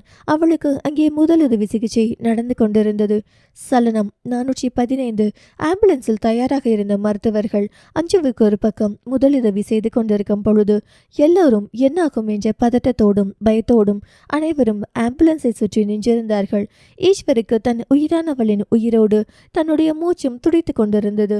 அவள் கண்கள் திறக்கணும், ஒரு முறை ஏங்க என்று சொல்லணும் என்பதற்காக அவனது நெஞ்சை நின்றுவிடும் அளவுக்கு துடித்தது. தர்மா ஃபார்மாலிட்டிஸ் எல்லாம் முடிச்சுட்டு ஞானவேலுடன் அந்த வழியாக வந்து கொண்டிருக்கும் போது ஞானவேல் தூரமாய் அங்கே இருக்கும் மகளினியை கண்டார். ஞானவேலின் கண்களில் இரத்தம் ததும்பும் கோபம். அந்த கோபத்திற்குள் கரைந்திருந்தது ஒரு மகனை இழந்த தந்தையின் தாங்க முடியாத தவிப்பும் அங்காரமும். அவரின் மனமோ ஏனோ இந்த ஒரு பெண்ணை மட்டும் என் மகன் பார்க்காமல் இருந்திருந்தால் ஒருவேளை என் கண் மூடாடி நடமாடி கொண்டிருப்பானோ, அப்பா அப்பா என்று என்னையே சுற்றி சுற்றி வந்திருப்பானே. அவனின் அம்மாவிற்கு என்ன பதில் சொல்வேன் நான்? அழகு மகனின் முகம் கண் முன்னாடி வர அவருக்கு ஏக்கம். என் மகன் பிணவரையில் படுத்திருக்கும் போது உங்களுக்கெல்லாம் வாழ்க்கை வேண்டுமா என்று ஆத்திரம் அவருக்கு. ஒரு கொலையாக இருந்தாலும் 2 கொலையாக இருந்தாலும் தண்டனை என்னவோ ஒன்றுதான். என் மகன் வாழாத வாழ்க்கையை இவள் மட்டும் ஏன் வாழ வேண்டும் என்று நினைத்தவர் என்ன செய்யலாம் என்று காத்திருக்கும் போது தர்மா அவரை இன்னொரு போலீஸின் பாதுகாப்பில் விட்டுவிட்டு கீழே இறங்கி போனார். ஈஸ்வரை பார்க்க தூரத்தில் தாயை நினைத்து அழும் மகிழினியை பிரியா தேய்ச்சி கொண்டிருந்தாள். ஆதனியும் ரவியும் ஒரு பக்கம் அமர்ந்திருக்க தேவ், முகிலன், நிலவன், துருவனுடன் ஆம்புலன்ஸ் பின்னாடி நின்று கொண்டிருந்தார்கள். தேவ் அவர்களுக்கு நடந்தது எல்லாம் சொல்லி கொண்டிருந்தான். ஏனோ மகளை காண காண ஞானவேலுக்கு ஆத்திரம். அவரின் கண்களில் வெறுப்பு நெருப்பு போல கக்கி கொண்டிருந்தது. அதே நேரத்தில் அர்ஜுன் அந்த பக்கம் நின்றிருந்தான். அவன் தன் அப்பாவிடம் மாச்சூரி பொங்கப்பா எனக்காக என்று கெஞ்சி கொண்டிருந்தான். அவன் அங்கே போன் பேசி கொண்டிருப்பதை கண்டதும் ஞானவேல், என் மகன் வாழாத வாழ்க்கையை நீ வாழணுமா? யாருமே வாழவே கூடாது என்று நினைத்தவர் கைகளில் எதுவுமே இல்லாமல் இருக்க அந்த பக்கமும் இந்த பக்கமும் ஏதாவது ஆயுதம் கிடைக்குமா என்று பார்க்க அங்கே நொய்யலில் ஒருவன் பழக்கடை வைத்திருந்தான். அங்கிருந்த கத்தியை பார்த்தவுடனே மனது உறுதியானது. அவன் கண்ணீருக்கு விலை இதுதான் என்று எண்ணி போலீஸை தட்டி விட்டுவிட்டு ஞானவேல் அது அந்த பழக்கடைக்காரனின் கடையில் இருக்கும் கத்தியை எடுத்துக்கொண்டு மகளினி மகிழினியை நோக்கி ஓடினார். அவளுக்காகத்தானே என் மகன் உயிர் விட்டான், அவளுக்காகத்தான் இவ்வளவு எல்லாம். அவரின் சத்தம் அந்த சாலையே திரும்ப வைத்தது. அந்த குரல் கேட்டு அர்ஜுனும் தீரனும் ஒரே நேரத்தில் திரும்பினார்கள். தீரன் வேகமாக பிரியாவின் தோளில் இருக்கும் மகிழினியை தன் பக்கம் இழுக்க அர்ஜுன் ஞானவேல் கையை பிடித்து கொண்டான். டேய் விடுடா என்றவர் மகிழை கண்டு, என் மகனை நான் எவ்வளோ வேண்டுதலோடு பெற்றேன், ஆனால் அவனை கண்ணீர் துடைக்க முடியல. நீதான் காரணம், நீதான் காரணம், நீ வாழக்கூடாது என்றார் கோபத்தோடு. அவர் கத்தியை உயர்த்திய போது பக்கத்தில் இருந்த போலீஸ்காரர்கள் தடுக்க முயன்றனர். யாரும் வராதிங்க, இது என் கடமை என்று ஞானவேல் கத்தினார். அவரின் முகத்தில் வலி, துக்கம், வேதனை, தவிப்பு அனைத்தும் கலந்திருந்தது. தீரன் மகிழினியை தன் பின்னால் நிறுத்தி கொண்டான். இவளுக்காக தானே என் மகன் உயிர் விட்டான், அவளுக்கு தான் இவ்வளவு எல்லாம். அவர் குரல் அந்த மழையிலும் மின்னலிலும் மீறி கேட்டது. அந்த குரலில் ஒரு தந்தையின் உடைந்த இதயம் துடித்தது. தீரன் தன்னால் முடிந்தவரை மகிழினியை பின்னால் தள்ளி கொண்டு, சார் நீங்க கத்தி வச்சுக்காதீங்க, இது பிரச்சனைக்கு தீர்வில்லை என்று கத்தினான். ஆனால் ஞானவேல் கேட்கவில்லை. அவரின் கண்களில் அந்த ஒரு காட்சி மட்டுமே இருந்தது. மகன் கண் முன்னாடி இருந்தது மட்டுமே. மகிழ் தன் முன் தன் மாமன் இருக்க அவளுக்கு அந்த பதமான கத்தியை கண்டு நடுங்கியவள். அவளுக்கு தன் உயிரை காப்பாற்றி கொள்ள தோணவில்லை. மாறாக, மாமா போங்க ப்ளீஸ் என்றாள். அந்த நேரம் ஞானவேல் சார், உங்களுக்கு இப்போ என்ன வேணும் என்ற அந்த குரலில் ஞானவேல் செய்கையை ஒரு நொடி நிறுத்தியது. கத்தியை கீழே வைங்க சார் என்ற ஈஸ்வரின் அதட்டல் மகளை காவு வாங்க துடிக்கும் அவரை வேறொருக்க ஈஸ்வர் உள்ளம் துடித்தது. கூடவே தன் மகளுக்கு முன்னிருக்கும் தீரனை கண்டு, தீரா தள்ளிப்போ என்று தங்கை மகனின் வயிற்றில் இருக்கும் காயத்தை நினைத்து தள்ளி போக சொன்னார். ஞானவேல், என் பையன் செத்துட்டான், ஈஸ்வர் வந்தால் தன்னால் எதுவும் செய்ய முடியாது என்று வேகமாய் கத்தியை சொல்லிச்சு நிற்க, தீரன் மேல் பாயும் முன்னாடி அர்ஜுன் அவனை பிடித்து தடுத்து நிறுத்த, பிரியா எழுந்து வந்து கத்தியை பிடுங்க அவளை ஓங்கி தள்ளிவிட்டு மகளை நோக்கி கத்தியை சொல்லல. எல்லோரும் அவரை தடுக்க முயல. அவரின் கையில் இருக்கும் பதமான கத்தி யார் மேல் பட்டாலும் கீறியது.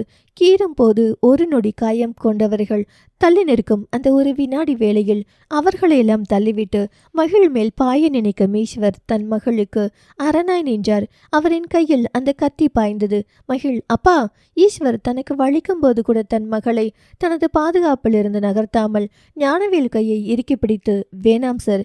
மகிழ் வேகமாக தன் புடவையை கிழித்து தன் அப்பாவின் கையை கட்டினாள். ரத்தம் போகாதவாறு. ஈஸ்வர், மகிழ், பிரியா 2 பேரும் ஆம்புலன்ஸ் கிட்ட போங்க. அங்கே ஏனோ ஈஸ்வர் கையில் காயம் கண்டு நகரவே இல்லை. தன் மகளுக்கு ஒன்றி என்றாள். தனக்கு துடிப்பது போல்தான் எதிரே இருப்பவர்க்கும் வலிக்கும் என்று ஈஸ்வருக்கு புரிந்தது. ஞானவேல், உன் மகளுக்கு காயம் படக்கூடாதுன்னு நினைக்கிறிய ஈஸ்வர்? எனக்கும் துடிக்கும்ல. உங்க மகன் இறந்துட்டா உலகத்தில் எல்லாரும் இறந்துடணுமா? அவரோ, என் பையன் வாழாத வாழ்க்கை, உங்க பொண்ணு வாழக்கூடாது. ஞானவேல் கத்தியை இறுக்கமாக பிடித்தார். என் மகன் கண்ணீருக்கு நீ தீர்ப்பு சொல்ல போறியா ஈஸ்வர்? அவரின் குரல் உடைந்து போனது. அந்த நேரம் அர்ஜுன் ஞானவேலை ஓங்கி மிதித்து அவரின் கையில் இருக்கும் கத்தியை பிடுங்கி சொருக போக அர்ஜுன் கையை ஈஸ்வர் தடுத்து, வேண்டாம் அர்ஜுன், ஒரு சாவுக்கு இன்னொரு சாவு வேண்டாம். கத்தி எடுத்தவனுக்கு கத்தியால் தான் சாவு வரும், நீ தள்ளிப்போ. சார், இவன் மகன் ஒன்றும் ஞானி இல்லை, அவர் பக்கமும் தப்பு இருக்கு. இந்த ஆள் எல்லாம் திருந்த மாட்டார், பூமிக்கு பாரம், போட்டுடலாம். ஈஸ்வர், வேண்டாம் அர்ஜுன், உன் வயசில் செஞ்சது இப்போ எனக்கு அது பெரிய பாடமா அமைஞ்சிருக்கு. நல்லது செஞ்சா கூட அதை தெளிவா செய்யணுங்கிறது எனக்கு இப்போதான் புரிஞ்சிருக்கு. அன்னைக்கு சௌமியா பிரச்சனைய உன் தாத்தா கிட்ட எடுத்துட்டு போய் அதை சரி பண்ணியிருந்தா அன்னைக்கு அந்த பிரச்சனை முடிஞ்சிருக்கும். எனக்கு எல்லாம் தெரியும்னு நான் ஒன்று பண்ணி ஒரு முட்டாள்தனம் பண்ணி இன்னைக்கு வரைக்கும் அந்த பிரச்சனை தொடர்ந்துகிட்டு இருக்கு. தயவு செஞ்சு யாரும் கத்தியை எடுக்க வேண்டாம். கத்தியை எடுத்தா கத்தி நம்மளையே வாழவே விடாது. அர்ஜுன் கோபமாக, சார், இப்ப கத்தியை கீழே போட்டா இந்த ஆள் மீண்டும் ஏதாச்சும் செய்ய வருவான். அவரோ, அர்ஜுன், அவங்க வீட்டுல இப்போதைக்கு ஆண் என்று இருப்பவர் அவர் மட்டும்தான். அவரை நம்பி அவரின் மனைவி, தங்கச்சி, பிள்ளைங்க, வயதான மாமியார், மாமனார் என்று அத்தனை பேர் இருக்காங்க. அதை விட அவரை நம்பி மும்பையில் ஒரு பெரிய சாம்ராஜ்யம் இருக்கு. ரொம்ப தெளிவான ஒரு ஆள். அவர் இல்லாட்டி அவரோட மொத்த கம்பெனியும் முடிஞ்சிடும். அவருக்காக நிறைய பேர் காத்துட்ருக்காங்க. ஞானவேல் அந்த வார்த்தையில் ஈஸ்வரை பார்த்து, இனி நான் ஏன் ஈஸ்வர் வாழணும்? எனக்கு எல்லாமுமாக இருந்த பையன் போயிட்டான். சார், என் பொண்ணு உங்கள் பையன் வாழ்க்கையில் தெரிஞ்சோ தெரியாமலோ வந்ததுக்கு நான் தான் காரணம். நான் ஒருத்தன் இருக்க போய் தானே நீங்கள் என்னை பார்க்க வந்தீங்க. ஒரு வகையிலும் உங்களுக்கு நான் ஏதாவது வகையில் தப்பு பண்ணியிருந்தா மன்னிச்சிடுங்க. நான் ஏன் இப்போ இந்த மன்னிப்பு கேட்குறேன்னா, என் பொண்டாட்டி அங்கே உயிருக்கு போராடுறப்ப தான் உயிரோட வலி தெரிஞ்சது. கட்டின பொண்டாட்டி ஒவ்வொரு செகண்டோ கண்ணு முன்னாடி துடிக்கிறப்போ காசு பணம் எதுவும் கையில் இருந்தோ ஒன்றும் பண்ண முடியாமல் நான் பட்ட வேதனை இப்போ உங்களுக்கும் இருக்கும். உங்கள் பையன் இழந்தது பெரிய இழப்பு தான். அதை விட உங்களை நம்பி உயிரோட இன்னும் சில பேர் இருக்காங்க. அவங்களுக்கு நீங்கள் வேணும் ஞானவேல் சார். ஞானவேல் தலையில் கையில் அடித்து அழ ஈஸ்வர் அவரை கட்டி கொண்டார். ஏனோ இது யாராவது ஒருத்தர் செய்திருந்தால் கூட அவர் மனம் விட்டு அழுதிருப்பாரு என்னவோ. கத்தியை கீழே போட்டுவிட்டு ஈஸ்வரை கட்டி கொண்டாள். உங்கள் பையன் ஆசைக்கெல்லாம் நீங்கள் ஏன் துணை போனீங்க? இது சரி எது தப்புன்னு சொல்லி கொடுத்துருக்கலாமே. என் பொண்ணுக்கு உங்கள் பையன் நினப்பு கூட இல்லை. அவளை குறை சொன்னா எப்படிங்க சார் ஏற்றிக்க முடியும்? சரிதான், அந்த பொண்ணுக்கு என் மகனை அடையாளமே தெரியல என்று உணர்ந்த அவருக்கு அப்போதுதான் ஒன்று புரிந்தது. எல்லா பிரச்சனையும் இங்கே ஆரம்பித்தது என்று. என் பையனின் தப்புக்கெல்லாம் நான் தான் காரணம். என் மகனை இப்படி நானே கொன்னுட்டேன் என்று அழுதார். ஈஸ்வர் அவரின் கையை பிடித்து தூக்கிவிட்டு கிளம்புங்க, போய் விஜய் கேச முடிங்க, என் சைடு ஏதாச்சும் உதவி வேணும்னா கேளுங்க என்று ஈஸ்வரை பார்த்த ஞானவேல் கண் கலங்கி கையெடுத்து கும்பிட தர்மா வந்து அவரை பிடித்து கொண்டு போய்விட்டார். ஈஸ்வர் கையில் காயம் கண்டதும் எல்லோரும் பதற அங்கேயே ஆம்புலன்ஸில் அவனுக்கும் கைக்கு கட்டு போட்டு அப்போதுதான் ஈஸ்வர் அமர அஞ்சுவிற்கு ஹார்ட்பீட் கம்மியாகிவிட்டது என்றதும் ஈஸ்வர் மீண்டும் பரபரப்பாகி இளையவர்கள் எல்லோரையும் வீட்டுக்கு போக சொல்லிவிட்டு நிலவனையும் முகிலனையும் அழைத்து கொண்டு அப்பவே கோயம்புத்தூர் மருத்துவமனைக்கு சென்று விட்டார். நந்தினியும் மஞ்சுவும் மருத்துவமனையில், அதையும் ஈஸ்வரும் அவர்கள் கண் விழிக்க காத்திருந்தனர்.